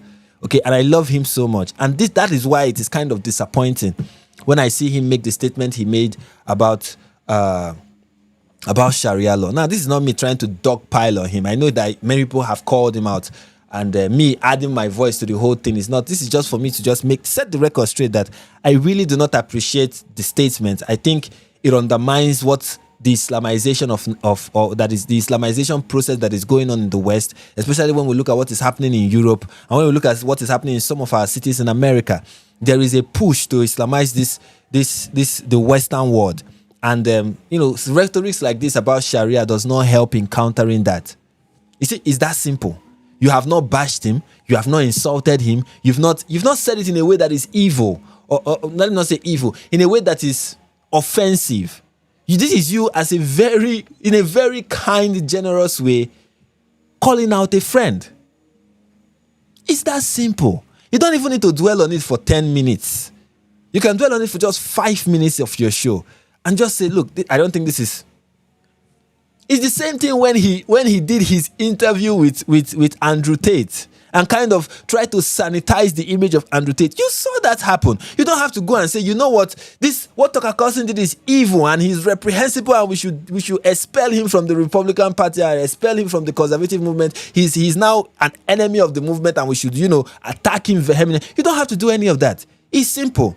I love Tucker Carlson. I love this guy. I mean, he just left Fox News, and what happened to him over there is something that I don't really appreciate. And man, I love this guy, but man, I have to say I don't understand what he was doing when he went to Romania. I don't think that is standard journalism. I will be honest with you. I do not think that is standard journalism. I think he just went there to launder the image of somebody who, for all we know, is most likely a sex trafficker and a child rapist, and somebody who is really not good for young men. I mean, look at what Andrew Tate has spoken. It's kind of weird to see somebody who is respected in the conservative movement go to Romania to do character laundry for this kind of individual and kind of make him appealing to young men on the conservative front. I don't think it is helpful to our movement. And that's all I have to say about that. Moving on. You see how simple that is? Very simple.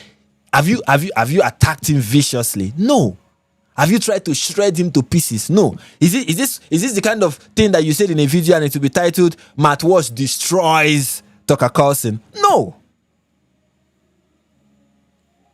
And if Tucker Carlson is somebody who is wise, he will respect what you have said. Now, granted, maybe the problem why you will not say it is that Tucker Carlson is foolish, but I'm speculating here. And he will take it the wrong way.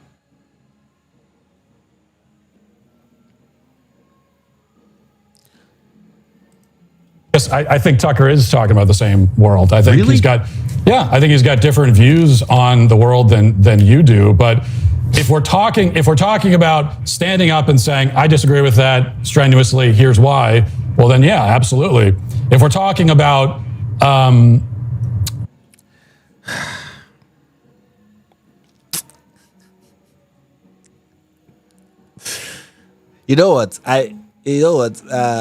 real problem with Matt Walsh is that the issues that Tucker is talking about are issues that Matt does not care about.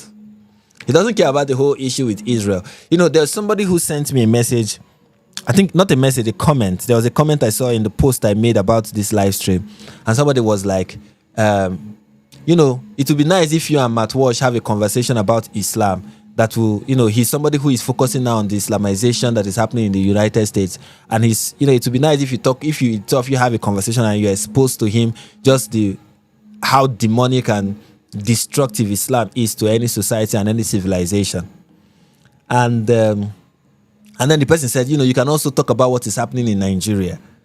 When I was doing research for this live stream, I went through so many tweets. I went through the tweet of Michael Olsen. I went through the tweet of Joe Berry. I went through the tweet of Abby Libby. I went through the tweet of Seth Dillon. And I went through the tweet of Matt Walsh. Seth Dillon had a tweet where he was talking about the genocide of Christians in Nigeria. I believe it had the same thing. I think Joe Berry also had the same thing. But when I went through all the tweets of Matt Walsh, I didn't see one tweet, even when it was popular, about the genocide of Christians in Nigeria.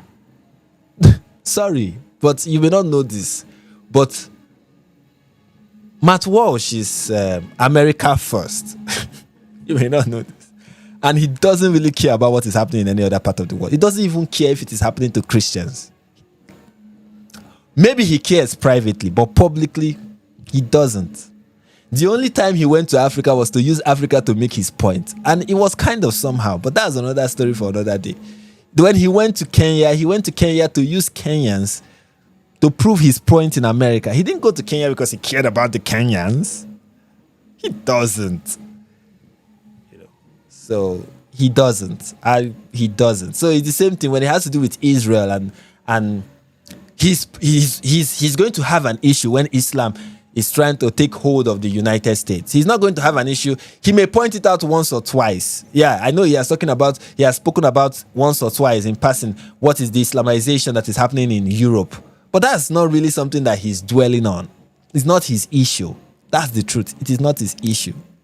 Okay, it is not his issue. He anytime he's pointing it out, he's using it to make a point in America. He's not. I don't know if you understand what I'm saying. If he's going to point out the Islamization process that's happening in Europe, he's using it to make a point in America. He's not saying it because he really cares about what is happening in Europe. Matt Walsh is one person that publicly, and with how he speaks about these issues publicly, he doesn't really care if Christians die in other parts of the world. That is the vibe I'm getting. I may be wrong. But he doesn't come across as somebody who really, maybe privately he does, but publicly he has not shown anything that would suggest that he cares about the suffering of Christians in other parts of the world. I think the only Christians that he cares about are Christians in America. Let us tell ourselves the truth. Okay? Every long-time fan of Matt Walsh know that what I'm saying is kind of true. Maybe I'm not 100% accurate, but I mean, that is a fair interpretation of his public demeanor on these issues.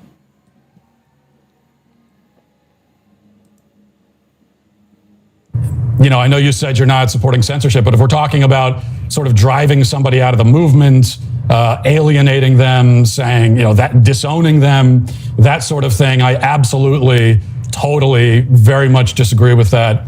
Matt, you might disagree on that on Tucker. Holocaust as a mercy killing is the same as saying a man can become a woman. It's just as crazy. This is somebody who, talking about Tucker Carlson, this is somebody who has said that 9/11 was an inside job.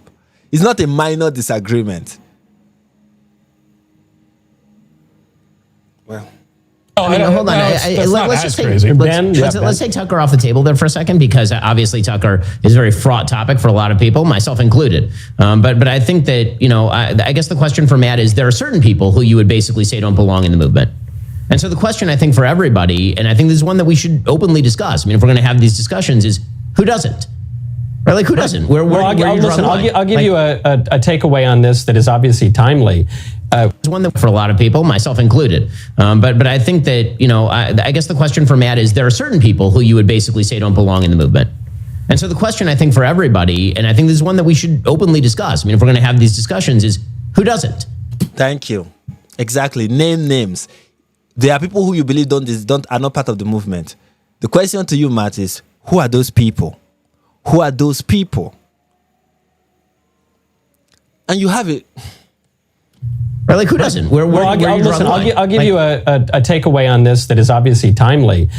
When Charlie was killed, the guy did like 10 jobs. I mean, it takes innumerable people to fill all the things he did. The most valuable thing he did from a political coalition standpoint is he kept the coalition together, and his events were the events to go to, and his platform was really setting the agenda for the Republican Party. And Charlie made a really important point, to have a coalition in which he would not be pressured to get rid of Tucker, but he also wouldn't be pressured to get rid of people who hated Tucker or who Tucker hated, or whoever, where the various constituencies hated them. But it's so funny that Michael Knowles sees that as an achievement and as a good accomplishment of Charlie Kirk. Why me? I see it as a very bad achievement. This big tent, this big Republican tent that Charlie built, I don't see it as an achievement. I see it as a problem. I see it as a problem. I see it as the problem. That mindset, that approach. I will not be pressured to.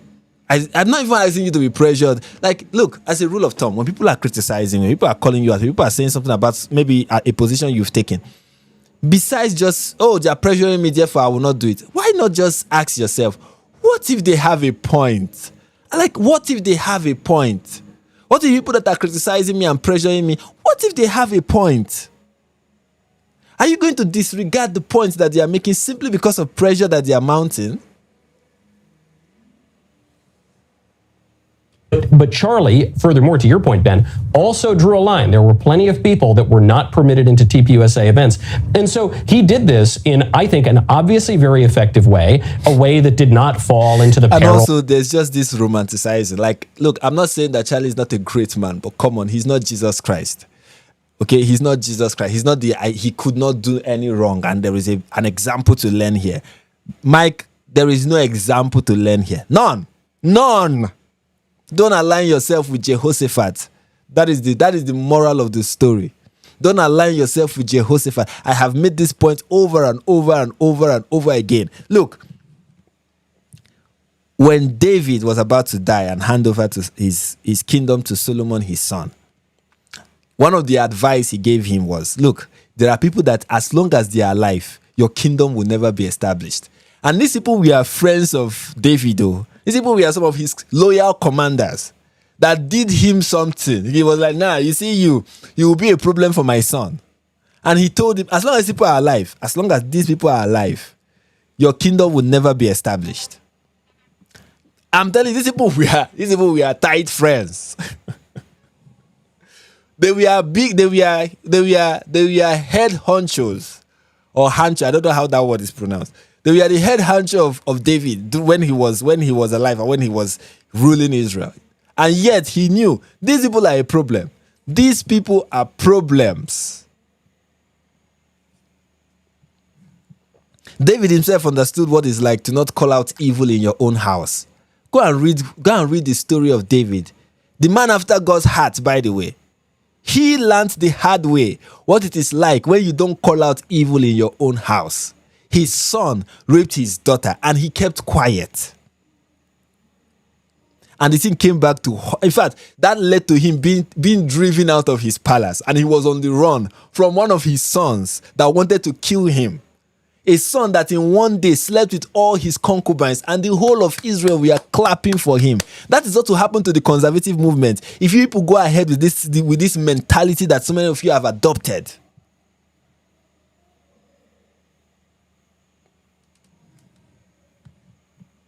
Of a movement becoming too extreme, and I just wonder if there's not a lesson that we could take from that. I think here's a good rule of thumb about Charlie. By the way, how about this? How about you probably don't belong in a leadership position, shall we say? Someone is saying King David. I say yes, King David, Absalom, King David, Solomon. I think I've forgotten the name of the commander that he told his son you have to get rid of. And also, let me find it. I don't want to dabble into a long Bible reading, but maybe after this we'll go into that. The conservative movement, if you won't just buy into the basic factual idea that Charlie Kirk was murdered by a gay man who is a trans furry lover. How about that? If you spend your days fulminating about all the other things with regard to Charlie. This is what I love about Ben. Go straight to the point. And everybody know who she's talking about. He's talking about Candace Owens. It goes straight to the point. How about this? How about if you are denying the fact that Candace Owens was shot by Tyler Robinson, you are not in the movement? How about that? How about that? Ben, God will bless you. God will bless you, Ben. Sometimes I feel bad for Ben. Sometimes I sit and I just watch him and I feel bad for him. I'm like, you have employed two Catholics that sometimes they are great, but sometimes can be one of the most saddest disappointments you can ever hire. Two Catholics, and they are Catholics. I don't know, tomorrow they will come to accuse the Pope, but I look at them and I'm like, you guys do more damage to the Catholic faith and the Catholic, I don't know what I'll call it, denomination, than the Pope does. I'm honest with you. You guys are your silence and how you conduct yourself sometimes and how you fail to recognize the thought leaders that you have become. You do more disservice to the Catholic denomination than the Pope. and speculate that he was murdered by other forces, that seems to me not connected with reality. I mean, that's something that Erica has said. That's something TPUSA has said. Like that seems like a pretty good. Somebody asks, that's Hostrand asks, is Ben Shapiro the only sane man at Daily Wire? I think for now, like when it comes to sanity, you put Ben Shapiro, you put Andrew Clavin. The other two people we are seeing on screen, they are kind of very interesting people. Good, easy rule of thumb that if you're spending all your days doing that, if you even tangentially are doing that, seems if you're trying to divide them. Matt, I thought that what you said when Charlie died was right. You know, that one of Charlie's goals was to keep the movement together. It's obviously something JD is trying to do. He's trying to keep people in the room together. I totally get it. I've talked publicly about the fact that Tucker called me that day, 2 days after Charlie was shot, and said, like, let's stop fighting. And I said, you know what, that sounds great to me. That's fine. I really don't want to be fighting with you because obviously we have other priorities. In fact, I even offered Tucker that we should get on stage together and talk about the things that we agreed with. He's yet to take me up on that offer. He will not take you out.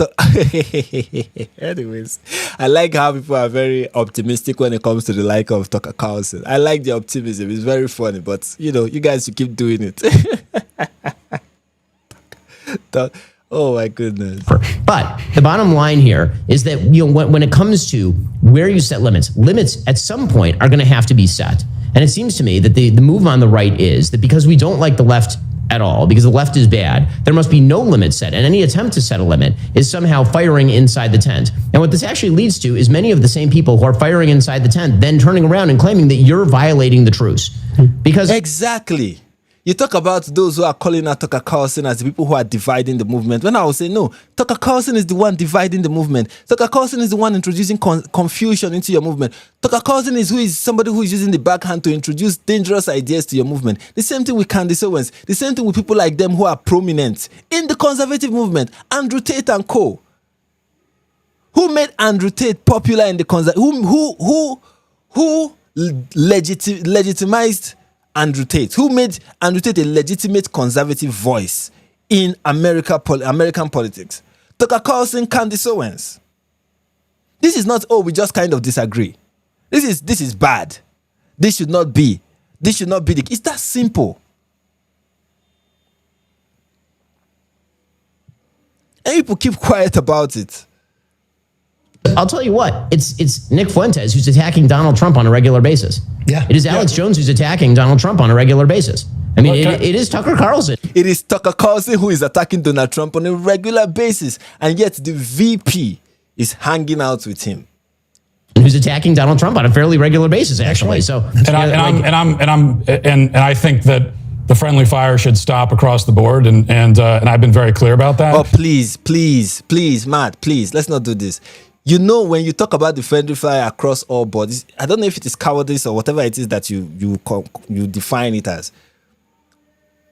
But when you are talking about that, you are referring to James Lindsay, or you are referring to some other people, you know, some other younger conservatives. People who, you know, you don't have as much influence as you. Those are the people you are talking down to. You're not talking to the people up. You don't speak to them directly. Whenever this issue is being discussed, it is not being discussed between you and Tucker, or between your fans and Tucker's fans, or between people who support Tucker Carlson and people who... That's not the people you are having the conversation with. You know who you are having the conversation with, Matt.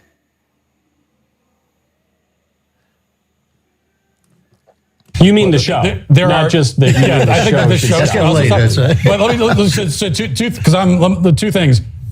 Number one, just on your point, Ben, about who killed Charlie Kirk. I've been very clear about it. This was clearly this was leftist violence, and we should stay focused on that. I think we're letting them off the hook when we try to blame anybody else.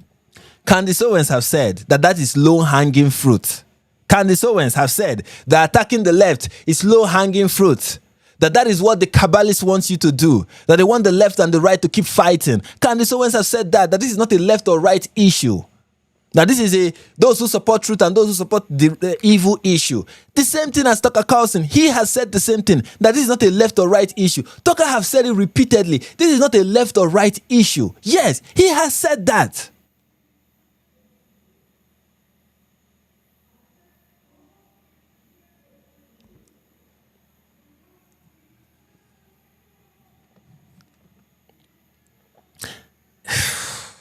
other than the left. This was leftist violence for sure. Does that mean that anyone who feels differently should be drummed out of the movement? No, I don't think so. And I also think that it's like we're not even in a position to decide, well, who should be a leader, who should have a platform, who should be getting attention in this movement. It's like, oh, come on. Yeah.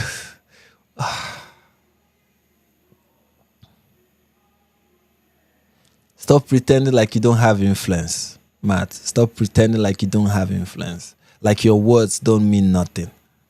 Stop doing that. I don't know why you do that. I don't know how you act like that is... Stop pretending. You have huge influence in the Republican Party. You have huge influence. Of course, it's not the greatest influence, but it matters. Your voice matters. Your voice matters when you're attacking the left, but somehow when it comes to call out the right, your voice suddenly doesn't matter. Really. All of a sudden, your voice doesn't matter. You see how you are inconsistent. See your inconsistency. When it comes to attacking the left, your voice matters. When it comes to criticizing your own position, your own side, your voice doesn't matter. The problem is not whether you can kick them out of the Republican tent or whatever that is, or kick them out of the movement, or tell them you can no longer identify as conservatives. Of course, you cannot tell them that they cannot choose to identify however they want to identify. But you can choose to say that these people are not conservatives. Because these people are not. You can say definitely that any person who supports this person and this person who is doing, or any person who says this or does this, and this person who is doing this and saying this is not a conservative. It is that simple.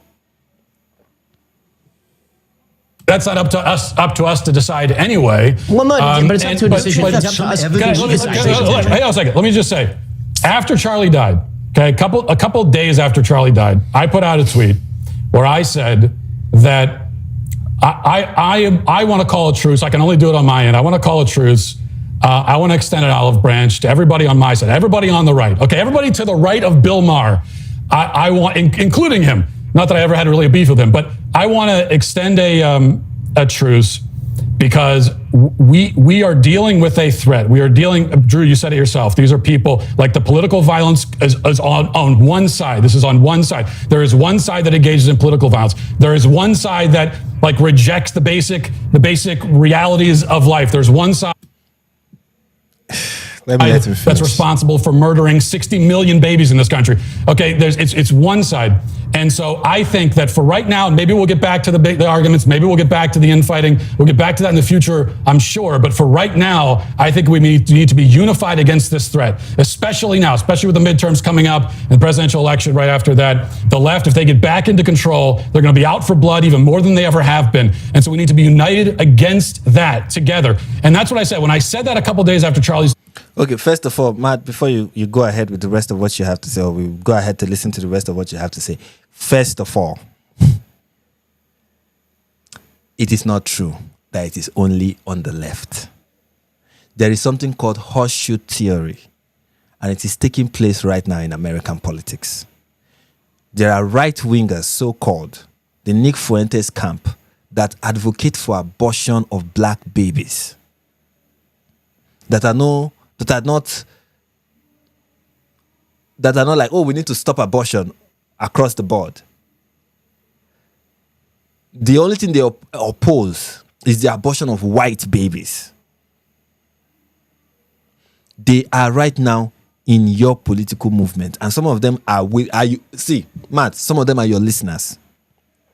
Some of them listen to you. Okay? There are people in your movement that want to kick blacks out of America. They listen to you, Matt. There are people in your movement that believe that people like Ben Shapiro are demonic and evil, and that they should... You see that gas chamber tweet? There are people, yes, maybe in that instance it is a joke, or gas showers, whatever they said in that leaked text message. Probably it is a joke there, but there are people who believe that that should be done. There are people who hate Jews with a passion and want to see them dead. They are in your movement. The only difference between them and the left is the level of influence and how mainstream they are. So this idea that the political violence is only coming from the left, Matt, it is a lie. The reason why it is more dangerous on the left is the level of power that the left has and the level of influence that they have and how mainstream it is on the left. But on the right, it is rising. Look, mainstream media is dying. Alternate media is rising and rising fast. And the leaders, the thought leaders in alternate media are demonic people and they are right-wingers.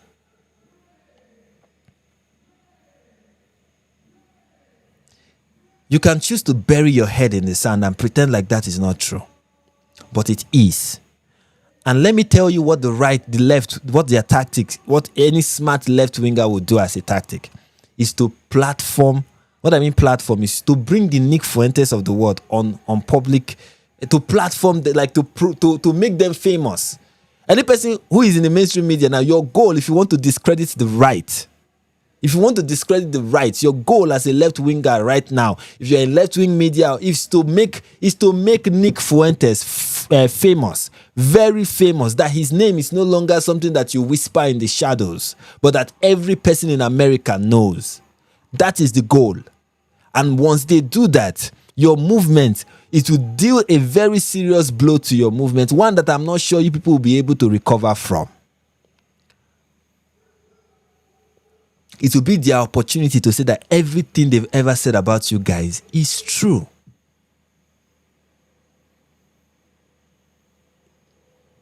Consider this.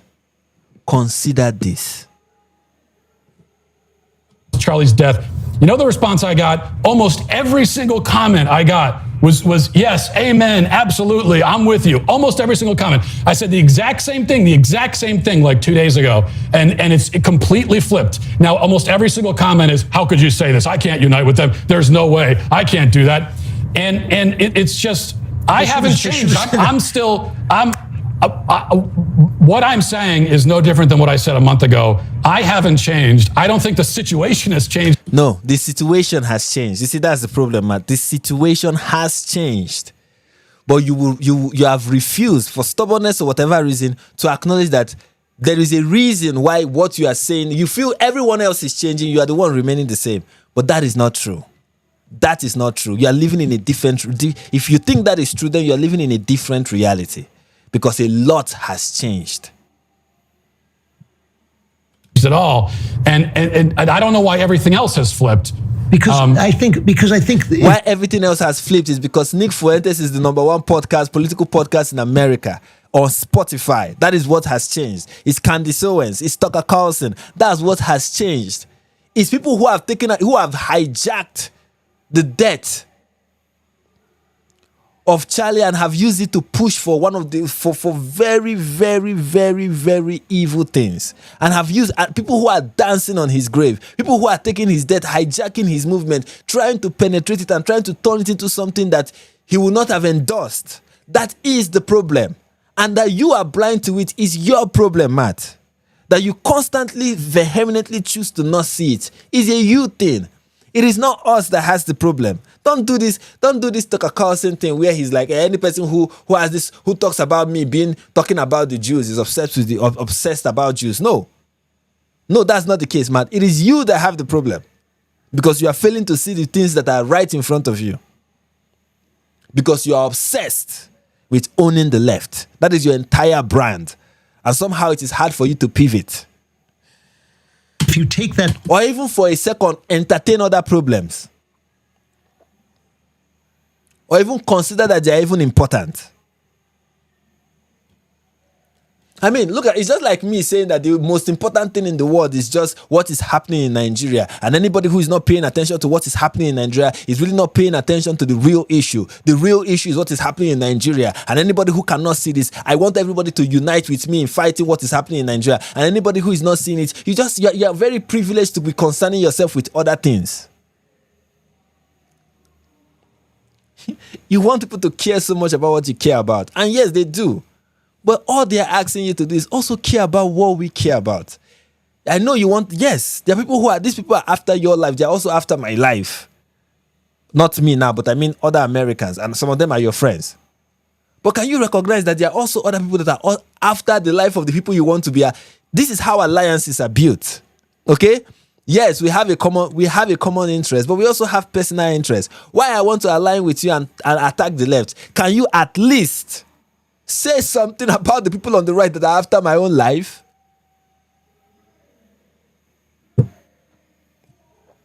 To its full extent, it's crazy. It works within a context, but surely there is some kind of human decency level that you can cross where no, you're not on my side. I mean, I don't understand why if you support the cat's paw of Iran where they sit around and chant death to America, what makes you a conservative? What makes you a How are you? Yes, exactly. How are you trying to save Western civilization when you are a defender of Iran? How are you saving Western civilization? They chant death to America. And your guy, your friend probably, is running propaganda for them. And you're like, yeah, we are all fighting the same fight. What is the long term Tucker Carlson always asks, or people in the Tucker Carlson and the Candace Owens camp always ask, what is the benefit of what benefit does Israel provide to America? Well, I want to ask a similar question to Matt Walsh.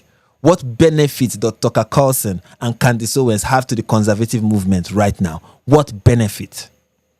How do they benefit? How are they a huge benefit to the conservative movement? How are they a huge benefit to your goal of owning the left and destroying the left? How does Tucker Carlson, who constantly comes out and bash Donald Trump, how is he benefiting your movement? How?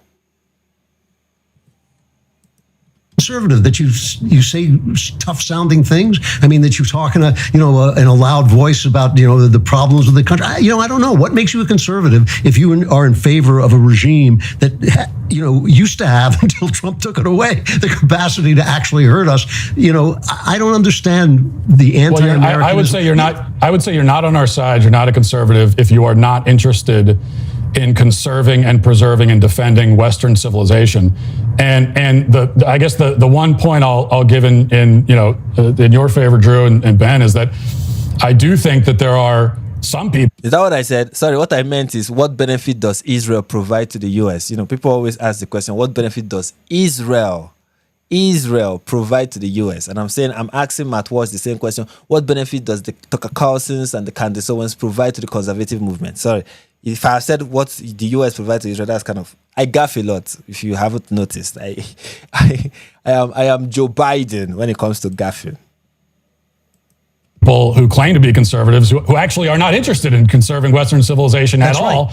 And so if you don't want to conserve that, then we're just not. We actually are fundamentally, because that's the thing I'm saying we need to unite to defend is Western civilization. And for example, civilization that has to mean something, right? Yes, that's right. So for example, in recently I've been talking about the Islamic takeover of Dearborn, and I've had people who I guess claim to be conservatives who are trying to tell me that actually this is a very good thing that our country.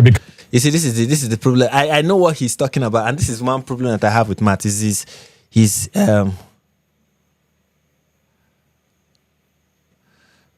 okay. Thank you for pointing that out. All right.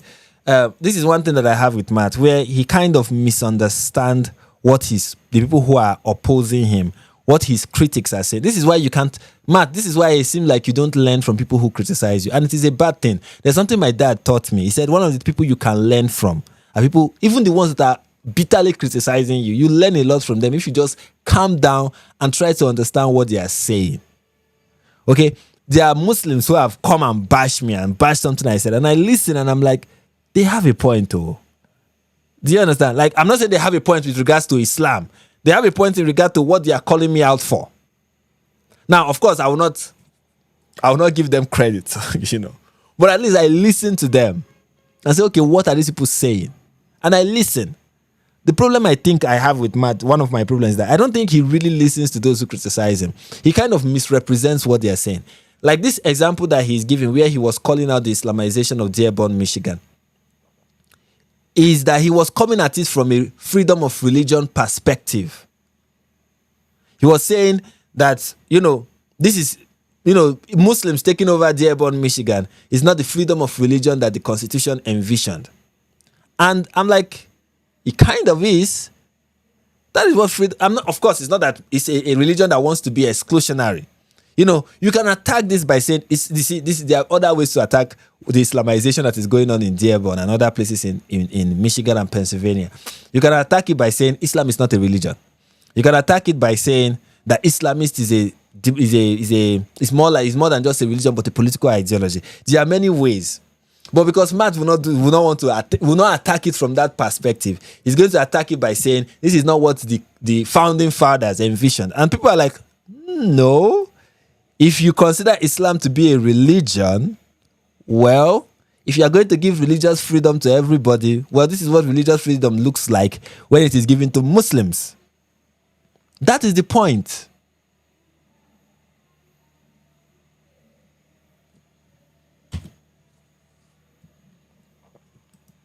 Becomes Islamic, and it's like, okay, we're clearly not on the same side. This you're trying to conserve Islamism, and that is not what I'm trying to conserve. So obviously, you get to a point where it's like, yeah, like lines are drawn, and I think the line is at conserving and defending Western civilization, and anyone who's on board with that and wants to do that, I think we should work together. But if someone says, I'm not interested, I don't want your olive branch, screw you, which I have gotten that response from a lot of people, well, then that's your choice, and we gotta. I just don't want us to make the decision. That is not what people are. See, another thing that he does, he doesn't understand the response that he's getting. All people are saying is that we don't want it. People are not saying we don't want your olive branch. Even James Lindsay is not saying that. He's not saying I don't want your olive branch. They just want you to clarify what you mean. When you say we should all come together and fight this, they're like, what do you mean? Who are we coming together with? With whom? Who exactly are we banding together with? This we should all come together and put all our differences aside. It's just explain what you mean. Do you mean this? Do you mean that? Is all people are asking you. That is all. Matt, why do you have this? Why do you have this habit of misunderstanding your critics? It is not a good look. It is bad. It doesn't speak well of you that you always constantly do it. That's not what they are saying. You just you mischaracterize it. You mischaracterize it and you give it the most uncharitable, ridiculous interpretation I've ever seen. I don't want to make the decision on who's defending Western civilization according to popularity. I don't think that's the right way to do this. This has all been very... Yes, Andrew. You should not determine who is defending based on popularity, because that is why so many people are keeping Tucker around, because they believe that he's popular. In fact, some people are unwilling to attack the idea of the Jewish conspiracy theories, the people who believe that the Jews control everything, the people who are like anti-Jewish in their thinking. So people are unwilling to attack that because they have said that this idea is becoming popular.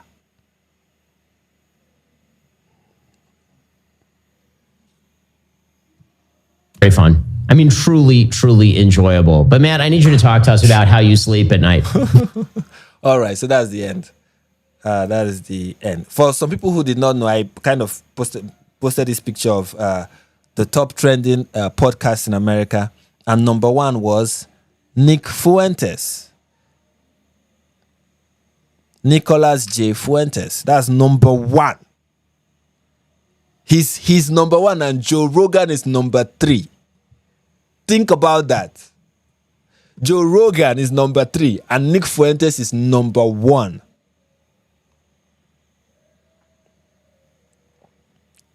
So when people are like, oh, this is like fringe, this is like, come on.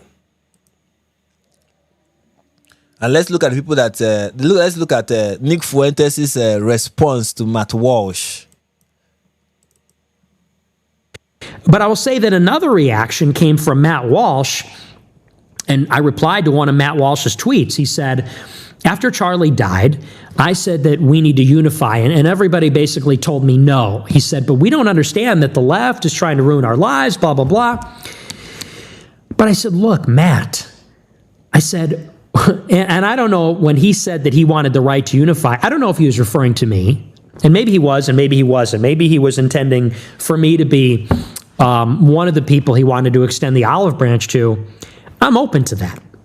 If he texted me privately, I'd be very discreet and down low about it. I wouldn't tell anybody that he's a closeted groiper or something or whatever, a fan of the show.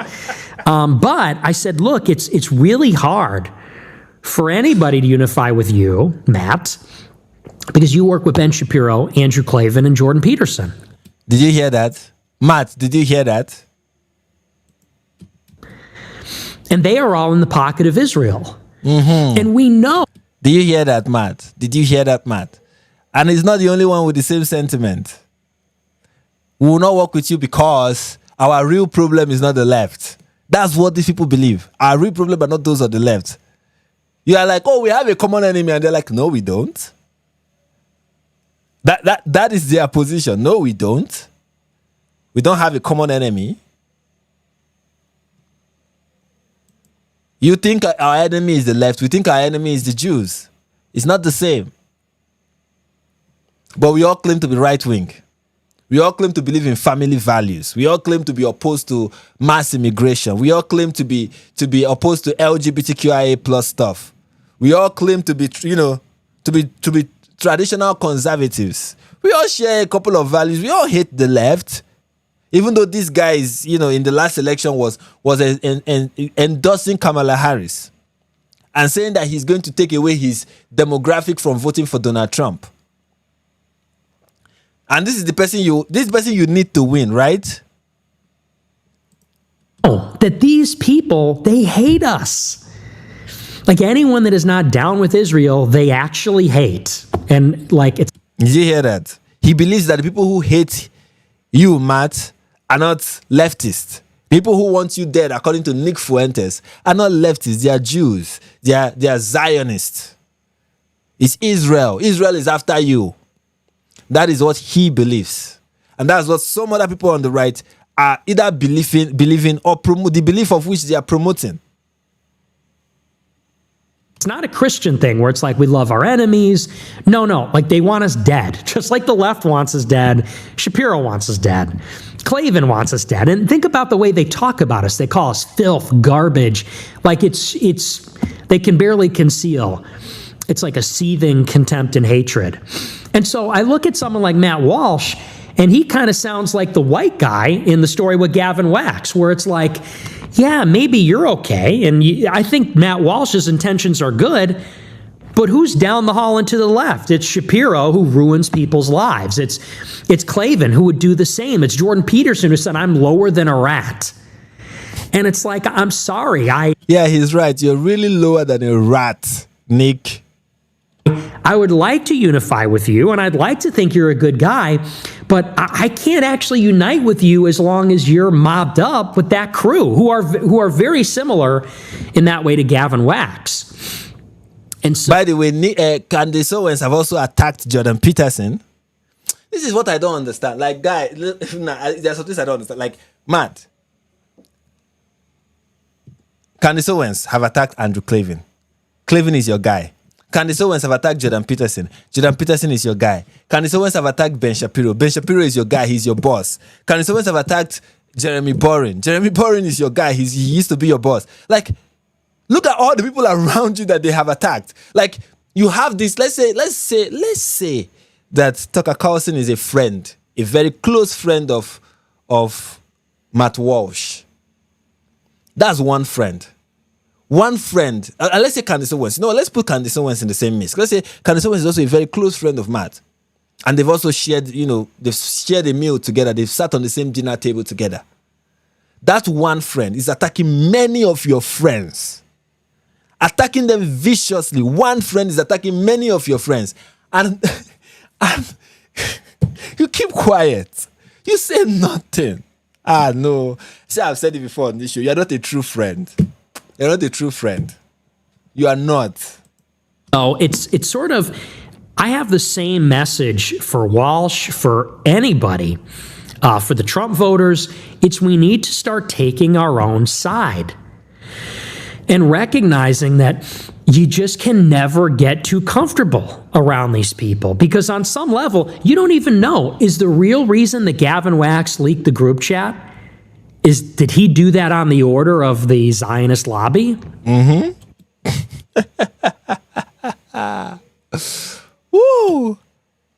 right. You have to be conspiratorial, Matt. If you're not ready, these are the terms. Matt Walsh, these are the terms and conditions.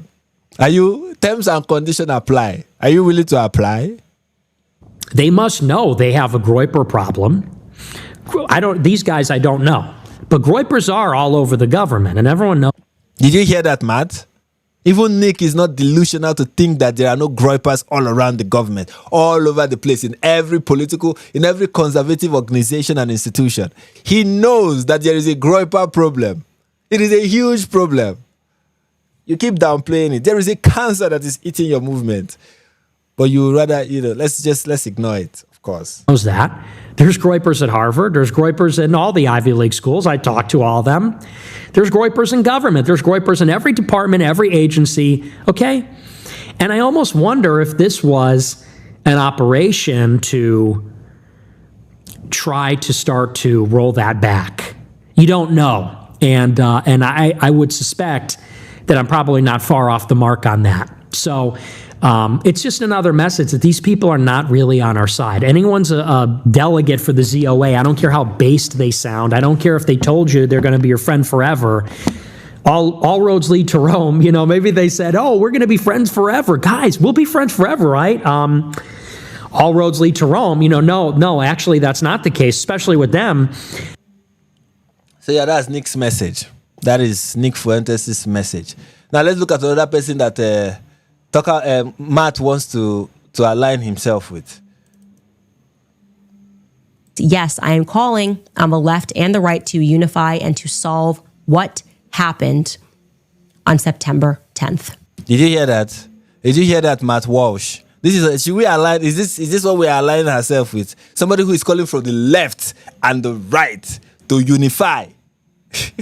This is a friend of Candace who saw her very. I mean, this is the very close best friend of Charlie, who saw Charlie get shot and saw people on the left celebrating.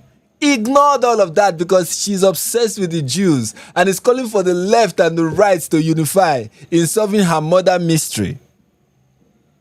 That is your ally. Okay? All of us, left and right. And in case you did not see what she's number 4. She has more, Matt, she has more clout than you.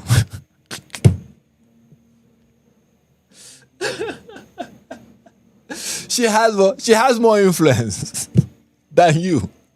Think about that.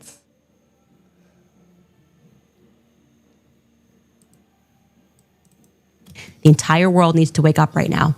And I believe that Charlie Kirk's murder has provided us an opportunity to do so, to stop with the left and right BS. And I do want to shout out my lefties here, because I felt like I was one of the only people on the right who was anti-vax before it was cool. Like none of my kids were vaccinated and people thought it was wacky. But before I got there, the lefty moms, left stream moms, were actually the ones that were like very on it with like, what's in these products?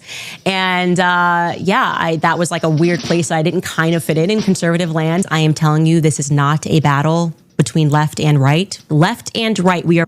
This is the truth about Candace Owens. Many people on the right did not know this, but as somebody who has followed the history of Candace Owens was never a leftist. She was like, hey, I came out Republican. She was never a leftist or a right. She belongs to a political movement, okay, or a political ideology. It's called opportunism. She's an opportunist. Okay, that's who Candace Owens is, an opportunist. She's neither on the left nor on the right. She's on the opportunistic wing. It doesn't matter whether it is left or right. Anywhere she sees an opportunity to exploit, she hops on it and exploits it. She's out for her own benefit. Anything that will be beneficial to her, that will satisfy her ego and boost her narcissistic personality disorder. That's what she's following. She doesn't have any party allegiance. She doesn't have any idea. All this left wing, right wing has never been a thing for her. She feigned right wing. She feigned to be a right winger when it was opportunistic. Do you remember when she said that the problem with Hitler? Some people may not remember this, but Candace Owens once said that the problem with Hitler was that he was a globalist. It wasn't the fact that he was killing Jews. And she said it right next to Charlie, that the problem with Hitler was that he was a globalist, not an imperialist, a globalist. That if all he wanted to do was, if all he was pursuing was national socialism within Germany, if he was just a nationalist within Germany, if all the Jews he was killing were just Jews within Germany, if all the black people he was rounding up were just black people within Germany, it would have been great. But the problem was that he wanted to expand. She said that. And then when people called her out on it, she claimed that they were taking her out of context. And then you guys on the conservative front you people taught her that if you go out and say you are being taken out of context, people will believe you. And that is why whenever she is called out, she claims, because it is a trend that you people have reinforced in her life and in her public career, that if you claim that you are being taken out of context, people will believe you. And that is what she now does. So this is, if you follow Candace Owens' political career, nothing has changed. She has always been like this. I'm sorry, so many of you were duped when she was attacking the left. Many of you were duped. She has never been a person of substance, and she has never been a person who has loyalty to anything. And it's so unfortunate when I see people that will be like, Candice is my friend, so I will not. She's not even loyal to you. She will throw you under the bus when it's convenient. She has a reputation of using people, using them.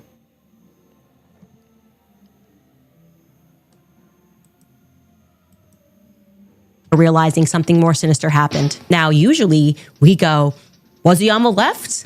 Was he on the right? Because that's the bait. The bait is to make me, as a conservative, hate you if you were on the left. And if you were on the left, the goal is to make you hate Candace. Do you understand, Matt? She's saying that you are being deceived by the Zionists. The Zios are deceiving you. That's what she is saying. That is what she believes. That's what she believes, Matt.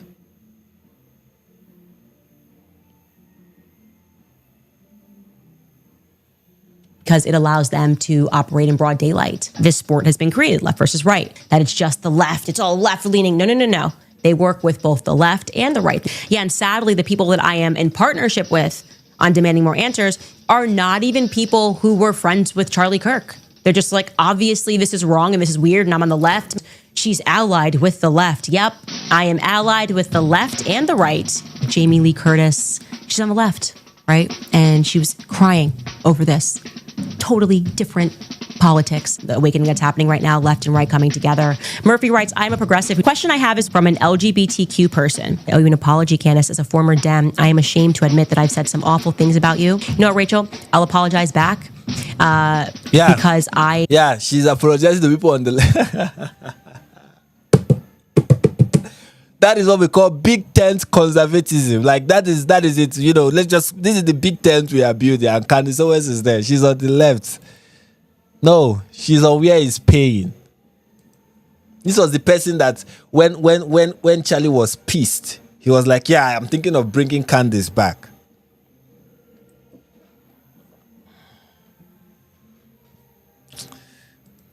I was also partially blinded and I thought that it was just the left. I was taking that low-hanging fruit. The emails were like, you should look into... Yeah.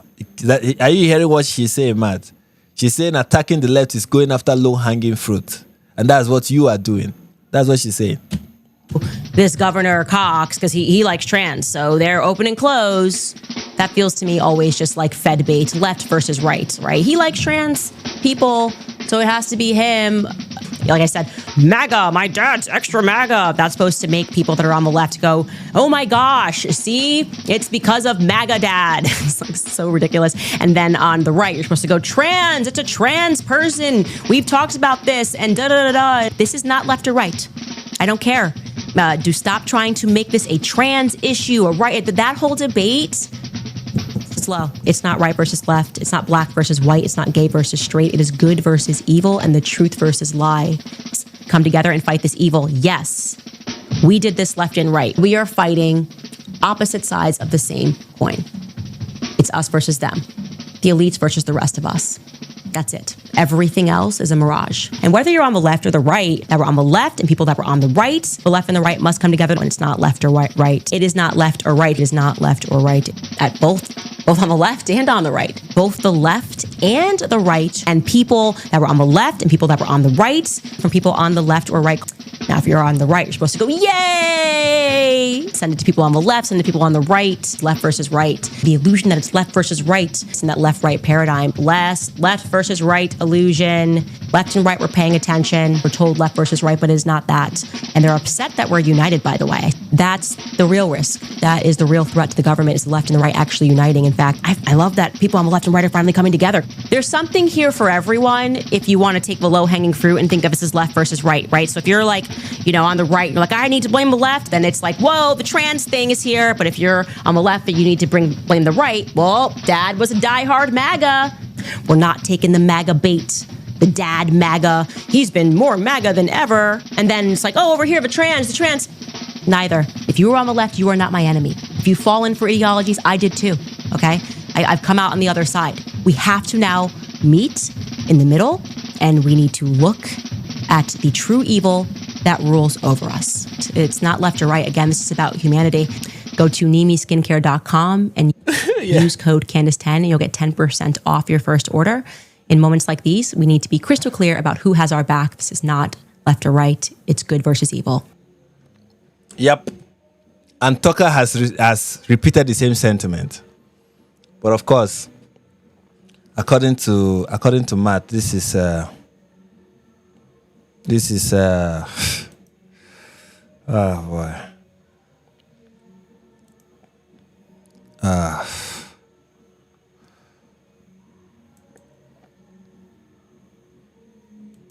These are some of Matt Walsh's tweets. Let's just show you some of the things he has been tweeting about this.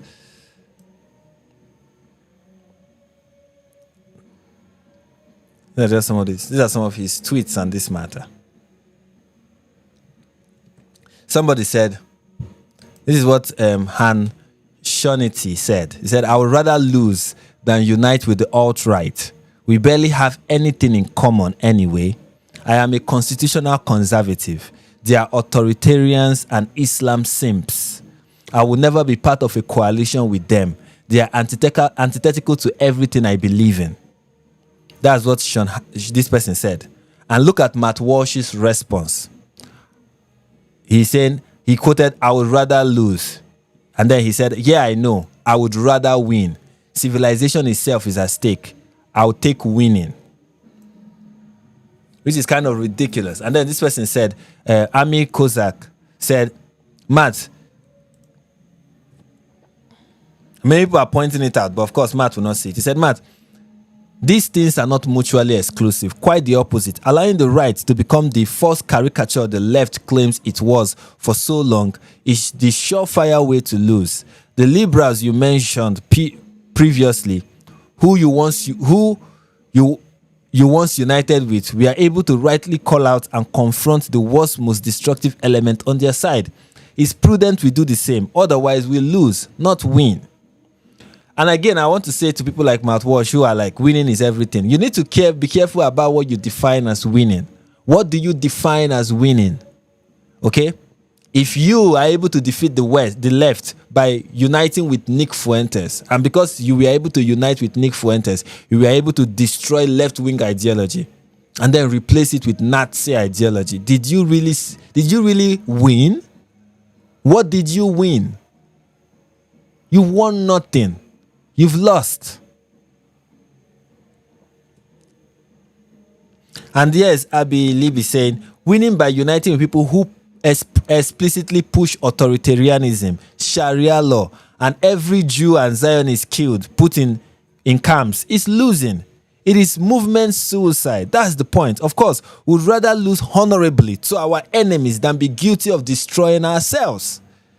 Okay? It is good to lose with honor than to win with dishonor.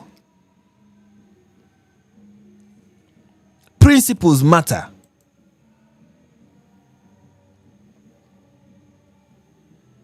And what does it really mean to win?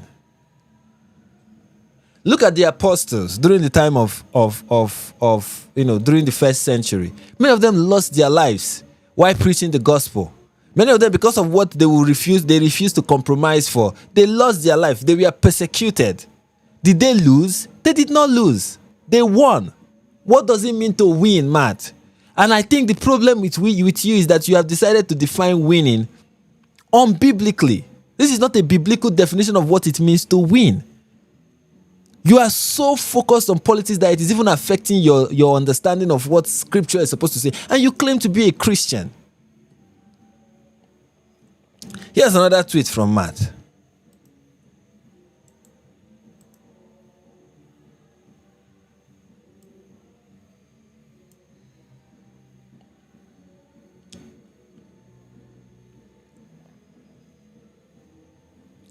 Here is Seth Dillon talking. Seth Dillon said here that you should be willing to lose friends for the sake of what's good and true. And friends who can't tolerate honest correction without treating you as a traitor aren't really friends anyway. I would argue they are holding you hostage. And then he followed it by saying, the meaning of loyalty has been badly distorted, which is very true. And here is Matt's response. He said, I understand your position, but I consider loyalty to friends to be one of my most important principles. You see, this is your problem, Matt. Loyalty to friends. Okay? What is more important? I'm not saying loyalty to friends is not important, but what is more important? Loyalty to principles or loyalty to friends? Loyalty to godly principles or loyalty to friends? Loyalty in itself, I'm loyal. What are you loyal to? God doesn't want you, this is the truth. God doesn't want you to be loyal to people. He wants you to be loyal to Him. Okay, as a believer, you are to be loyal to God first, above everything else. If you put people and your loyalty to people and you worship it and idolize it, and idolize your loyalty and unity, you may lose God in the process. And the way you talk about loyalty to friends is concerning. Are you going to be loyal to friends even when it means you going against God? He said, I don't denounce friends by joining in dog piles against them. Of course, nobody's asking you to dogpile it. Ever, period. Not because I'm scared to, but because I consider it an act of treachery.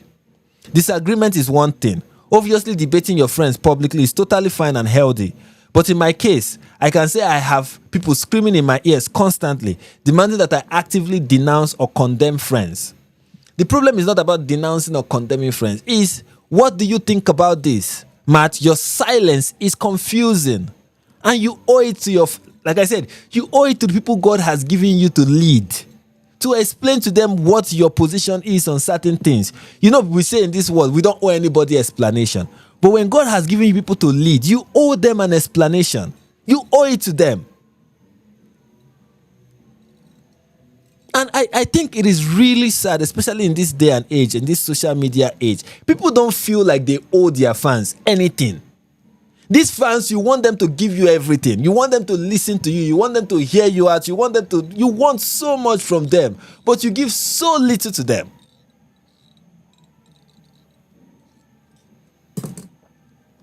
These people are the reason why you are famous in the first place, but you give so little to them. You care little or less about them. And when they're asking you, what do you say about it? You just lump them and choose to misunderstand the genuine. Like, even when people are being ridiculous, understand their genuine concern. It's the very least you can do. Just understand their genuine concern. Stop mischaracterizing what they are calling you out on. Understand. Be charitable. Say, what is the charitable case these people are trying to make? At least, at the very least. Well, he continues, but in my case, I can say I have people screaming in my ears constantly, demanding that I actively denounce and condemn friends. I mean, actual friends, like people that I've shared a dinner table with, and I just won't do it. Some people are meant to be some things are meant to be handled privately. Loyalty matters. Other things matter too, but loyalty matters. When someone I know personally who have been helped and who I've even helped and supported, who could call me on the phone anytime, choose instead to condemn me in front of the world. I consider it an unforgivable betrayal, and I won't do it to anyone else. And the more the mob demand that I do, the more sure I am that I will never. In that case, then Paul was treacherous when he publicly condemned Peter. Right? In that case, every person who has publicly that is the case. By your standard, man, when Paul condemned Peter in front of everybody and said what this person is doing is wrong, look at the hypocrisy of Peter, and called it out publicly. When he did that, Paul was wrong. They should not rebuke people publicly. And of course, then there is this idea of the more the mob demands that I do, the more sure I am that I never will. Fine. It is not to my detriment, Matt. Look, it is not to my detriment. Adopt whatever principle you want to adopt to your own detriment. Okay? This life, God has given us the terms upon which we shall live or we shall die. You know, that is what God did when he spoke to the children of Israel in the book of Deuteronomy. I present before you life and death. Choose. It's your choice. You're not doing me. You know, this thing that, if the mob is demanding something and then I refuse to do it, somehow you are doing me. You're not doing me.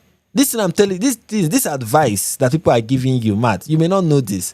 They are doing it for your own good. It's for your own good. You are saving yourself. Okay, you are saving yourself. But if you choose not to, don't worry. In this life, you either learn or you become a lesson. Sometimes I look at some people making bad decisions and people have tried to correct them. And I'm like, you know what? Stop correcting them. We are running short of cautionary tales.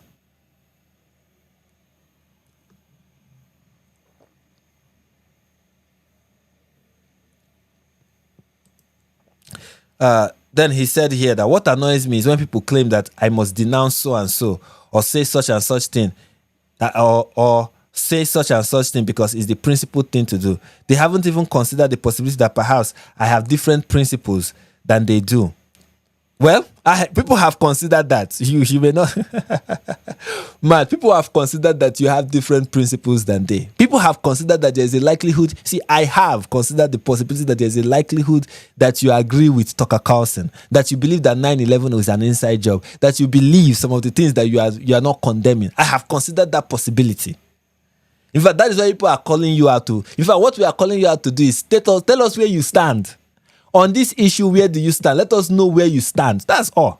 That's all we are asking. You think we want you to come and denounce? No, we just want to know where you stand. So it will help your fans to know that they can continue just following Tucker Carlson. You're not doing any of this for me. Truth. My view on any of this thing, whenever it has to do with politics or even what is happening in Nigeria, and I see some people deny it, I'm like, God is going to save us whether you say something or whether you keep quiet. You think you are that special. You think you're that important. Maybe because people are drumming too much. Maybe your fans have inflated your ego, but you're not that special. You're not. Honestly, you're not. You're not. You are not. One of my most cherished principles is loyalty to family and friends. It might not be yours, but it is mine. So when you accuse me of not having principle, please make sure to stipulate that I don't have your principles. And it is true. But I'm not you and you aren't me. You might want to consider that on occasion. Well, true. Very true. And that is why that unity you are looking for, Matt, you will never get it. That's why nobody is unifying with you. Because at the end of the day, the allegiance that many of us have to the truth is not the kind of allegiance that you have to the truth. You are very tribal. That is your principle, tribalism. Then said Dylan said, speaking only for myself, I haven't demanded anything from you. I also wasn't singling you out here. I've been called a traitor not because I have condemned friends, but merely because I have respectfully disagreed with them on the issues. Issues we all talk about freely and publicly. Yes. Candace Owens have called Seth a traitor because he disagreed with her. And said that he is Judas, that he is somebody who will sit on the table with you and stab you in the back.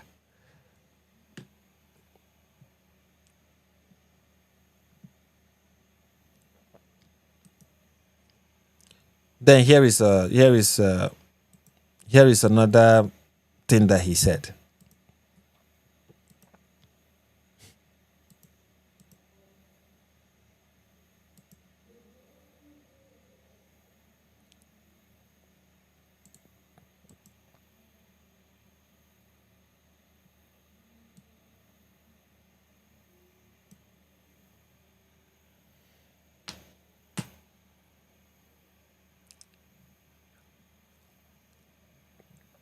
So somebody asked, let me see if I get it. Yeah, somebody asked, I think the most crucial question here is, does public disagreement always equate does public disagreement always equate to denouncement or disavowal? Similarly, is criticism of a person's actions equivalent to betrayal of the person? Very simple question. Now, here is Matt's response. Not necessarily, no, but it's more complicated than people want to admit. Okay? Disagreement is not betrayal per se, but jumping on a dog pile and publicly venting your disagreement with a friend along a million others who are attacking that person in much more vicious terms, I think is betrayal. Okay. You see, this is the thing. I don't know if this is a Matt Walsh shifting the goalpost. Nobody is asking you to do that. Okay, maybe there are some people who are, but no, that is not the charitable interpretation of what you are being asked to do. Nobody is asking you to jump on a bandwagon and raise your voice in criticizing and denouncing somebody. That's not what and to vent out, or however you characterize this. That is not what anybody is asking you to do. That is not me say. That's not what I think you owe your fans. I'm saying when there is an issue, when Tucker Carlson is spreading a particular confusing notion and making a trend on the right that you do not agree with, like I've demonstrated, you don't have to come out and say Tucker Carlson is evil, Tucker Carlson is the devil. That is my position. That's what I can do. I don't expect you to do the same. What I'm saying is, but you have to say something about this. Okay, it's not a must. Nobody's putting a gun to your head, but principle demands that you should say something about this. You don't just keep quiet and not say anything because your fans want you to address the issue. So the very least you can do is, let me give you an example. Okay? When if there's somebody who values friendship in mainstream media or mainstream culture, it's Dave Chappelle. Okay? Now, and Dave Chappelle is friends with Will Smith and also friends with Chris Rock. Now, when the slap happened, Dave Chappelle did not join on the dog pile to criticize Will Smith. But he did not stay silent nonetheless. He said something. He said something about the issue and said, look, this attack is problematic. And that he knows that his fans want him to say something about it. And at least he respected them enough to say, okay, you know what, this is what I think about it. And what he gave was very diplomatic, very matured, and very reasonable. Such that if Will Smith listened to what Dave Chappelle said, he's not going to be offended. And if Chris Rock listened to what Dave Chappelle said, he's not going to be offended either. Yet, he was still able to call out that what Will Smith did was wrong. That is the wise thing to do. There is a wise way to handle this. You are making it look like there is only one way to do this, and that is the one way that is the only way that is going to appease everybody. And I'm not even saying this for you to appease the mob. Just be principled and say, okay, there is this issue that is pressing. There is this issue that is pressing. There's this issue that is concerning. There's this thing that is going on that somebody is spreading, and I think it is affecting the movement. Okay, I do not hate this person. I do not hate Tucker. I do not look, listen. When it comes to, let's say, somebody like Seth Dillon, Tucker has attacked Seth Dillon, not because Seth Dillon has been rude in calling out what Tucker is doing as being wrong, but just because Seth Dillon is like, no, this thing is not right, and this thing, he's not attacked the person, he was not vicious, nothing. It's reasonable, well-meaning criticism that should be taken in good faith. For that alone, he has been attacked by Tucker Carlson, misrepresented, lied against, defamed by Tucker Carlson and Candace Owens.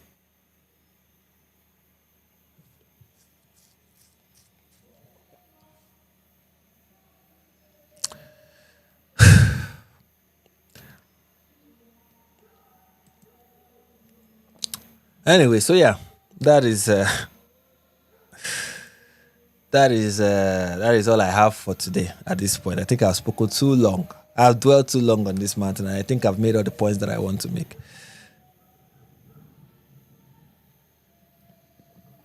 I think I've made all the points that I want to make. I want to acknowledge my very good my fans, people, my able sponsor, James Jordan. Thank you for the $10 super sticker. I really appreciate that. Thank you so much. This is my 7,000 US dollar per post, and I think I'm doing the most for the very least. Anyways, so at the end of the day, the moral of the stories: let your loyalty not be to man. Okay, it is all these things Matt Walsh is saying is just different ways of saying I am tribalistic, and what I cherish. My principle is tribalism. I've said it. Matt Walsh's principle is tribalism. He's very tribal. I know he's saying, well, some of these people are people who have sat across the table from, people who have ate with, people who are my close friends, blah, blah, blah. But you see, he has more affinity to a tribe than he is to principles. Okay, that is the truth. That is the sad reality. Nobody is calling on him to dogpile on a friend and vent out his frustration on them when they are saying things he doesn't agree with. Nobody is asking him to do that. Nobody is saying any of that. And I don't know if he doesn't know this or if he's pretending like he doesn't. The principal thing to do is that when you see bad ideas floating, it doesn't matter who is saying it. Criticize it. Because if you choose to keep silent, okay, there's something we say in Nigeria. They say, na person wey no person, they do person. It's a popular saying in Nigeria. A person wey no person, they do person. What it means is the people that know you that will deal with you. They are the ones that will hurt you. They are the ones that will bring you down. Okay? Your enemies are not those that are far. They are close by. They are in your circle. Okay? Now person wey no person, they do person. These people that you are calling your friends, are you sure they are your friends? These people that I will never say anything about it. I will never. Okay, I hope they will extend the same courtesy to you. And I hope that friendship is worth the destruction that they do to your movement and everything you've ever worked for. I hope it is worth it. I hope you can look back and say, you are somebody who wants to win at all cost. I hope it's worth it when you continue to say, you know what, even though there are people who are saying things that are ridiculous that I disagree with, because I'm a loyal guy, Adim loyal, very loyal, Twale Baba, I will not say anything. Fine. Only time will tell. Like Jesus said, wisdom is justified by her children. Okay? Wisdom is justified by her children. Okay? It's the fruit of whatever it is that you choose to adhere to that will prove if you are right or if you are wrong. At the end, the question at the end is who will look at either of us and say, okay, heaven is proud of us. Again, like I said, let your loyalty lie in heaven. Let your true loyalty be to God. To God. Your loyalty to God is what matters most. And if you are loyal to God, you will call out your friend. Okay, because we saw somebody in scripture who was loyal to God and he called out his friends. Okay, let your loyalty be to God. Let your loyalty be to the truth. Let your loyalty be to righteousness. These are things you should be loyal to. Righteousness, godliness, virtue, truth, God. Not to people. Okay, as long as, even Paul said it, imitate me as I imitate Christ. Not imitate me because it is I, Paul. Don't you know that I have clout? Didn't I eat in your house last night? Paul told the church in Corinth to cast out somebody from amongst them who they have ate with. They've shared a table with. They've shared the Lord's table with this person. But now this person has fallen from the truth and is sleeping with his father's wife. And Paul is like, kick this person out. Push him out. Hand him, Paul was even more fierce. He said, hand them over to Satan. Are you more loyal than Paul? Brethren, let our loyalty be to God and to his word. Let our loyalty be to God. Now, I'm not saying we should be quick to push people under the bus and just kick relationship and not value them. We should value them. But who should we value more? God. Be like the disciples. Say, we have more fear for God than we have for men. We have more loyalty to God than we have for men. Let your loyalty be to God. I say it and I say it again. Let your loyalty be to God. It's about to rain right now. And of course, that I've come to the end of the live stream. Thank you, everyone. Okay? One way to be loyal to God is to give your life to him. If you haven't, give your life to God. And you will have true loyalty to something that really matters. Everything else doesn't. Everything else doesn't make sense. You see, winning a political debate, winning an election, winning whatever it is you want to win, none of that matters. At the end of it, when it's all been said and done, all these things will pass away. Let your loyalty lie you in something that is eternal. Something that has eternal value. Something that will stand the test of time. See, empires rise and fall. Civilization rise and fall. I know people are fighting defenders of Western civilization. If God wants Western civilization to fall, it will fall. It will fall, eh? Oh, my goodness. It will so fall. It will shock the devil. Okay? But there is one thing that will stand the test of time. It is not Western civilization. It is the word of God. It is the kingdom of God. Let your loyalty lie there. And the first step to putting your loyalty on something that matters most is giving your life to Christ and coming into his kingdom. It is permanent. It is eternal. Everything else is passing away. But this one thing will never pass away. Put your life and your trust and your loyalty to that thing that will never pass away. Friendships will pass away.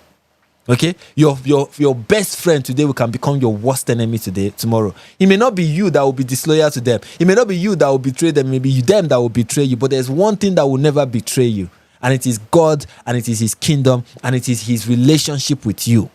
It will never fail. So put your trust in Jesus. Come to him. Give your life to him.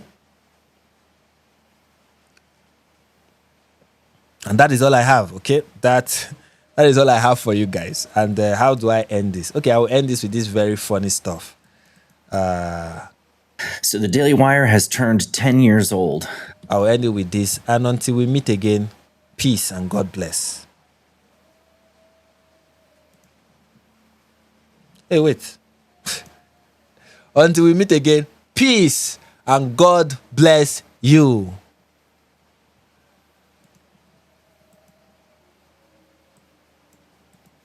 So the Daily Wire has turned 10 years old.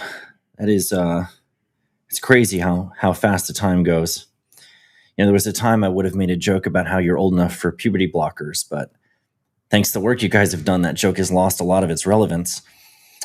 I did help a bit with that, though. I made a brief but powerful appearance in your film Lady Ballers, and I think, you know, that was a wise move on your part. A little bit of extra star power never hurts.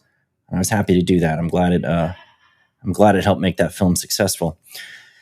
I do have to say, though, that congratulating you guys on a milestone like this is a bit awkward for me. You've been riding our coattails in the conservative movement for some time, trying to break off a piece of the market share we've captured for ourselves. And you're not a threat or anything. It's not like that. We're not worried.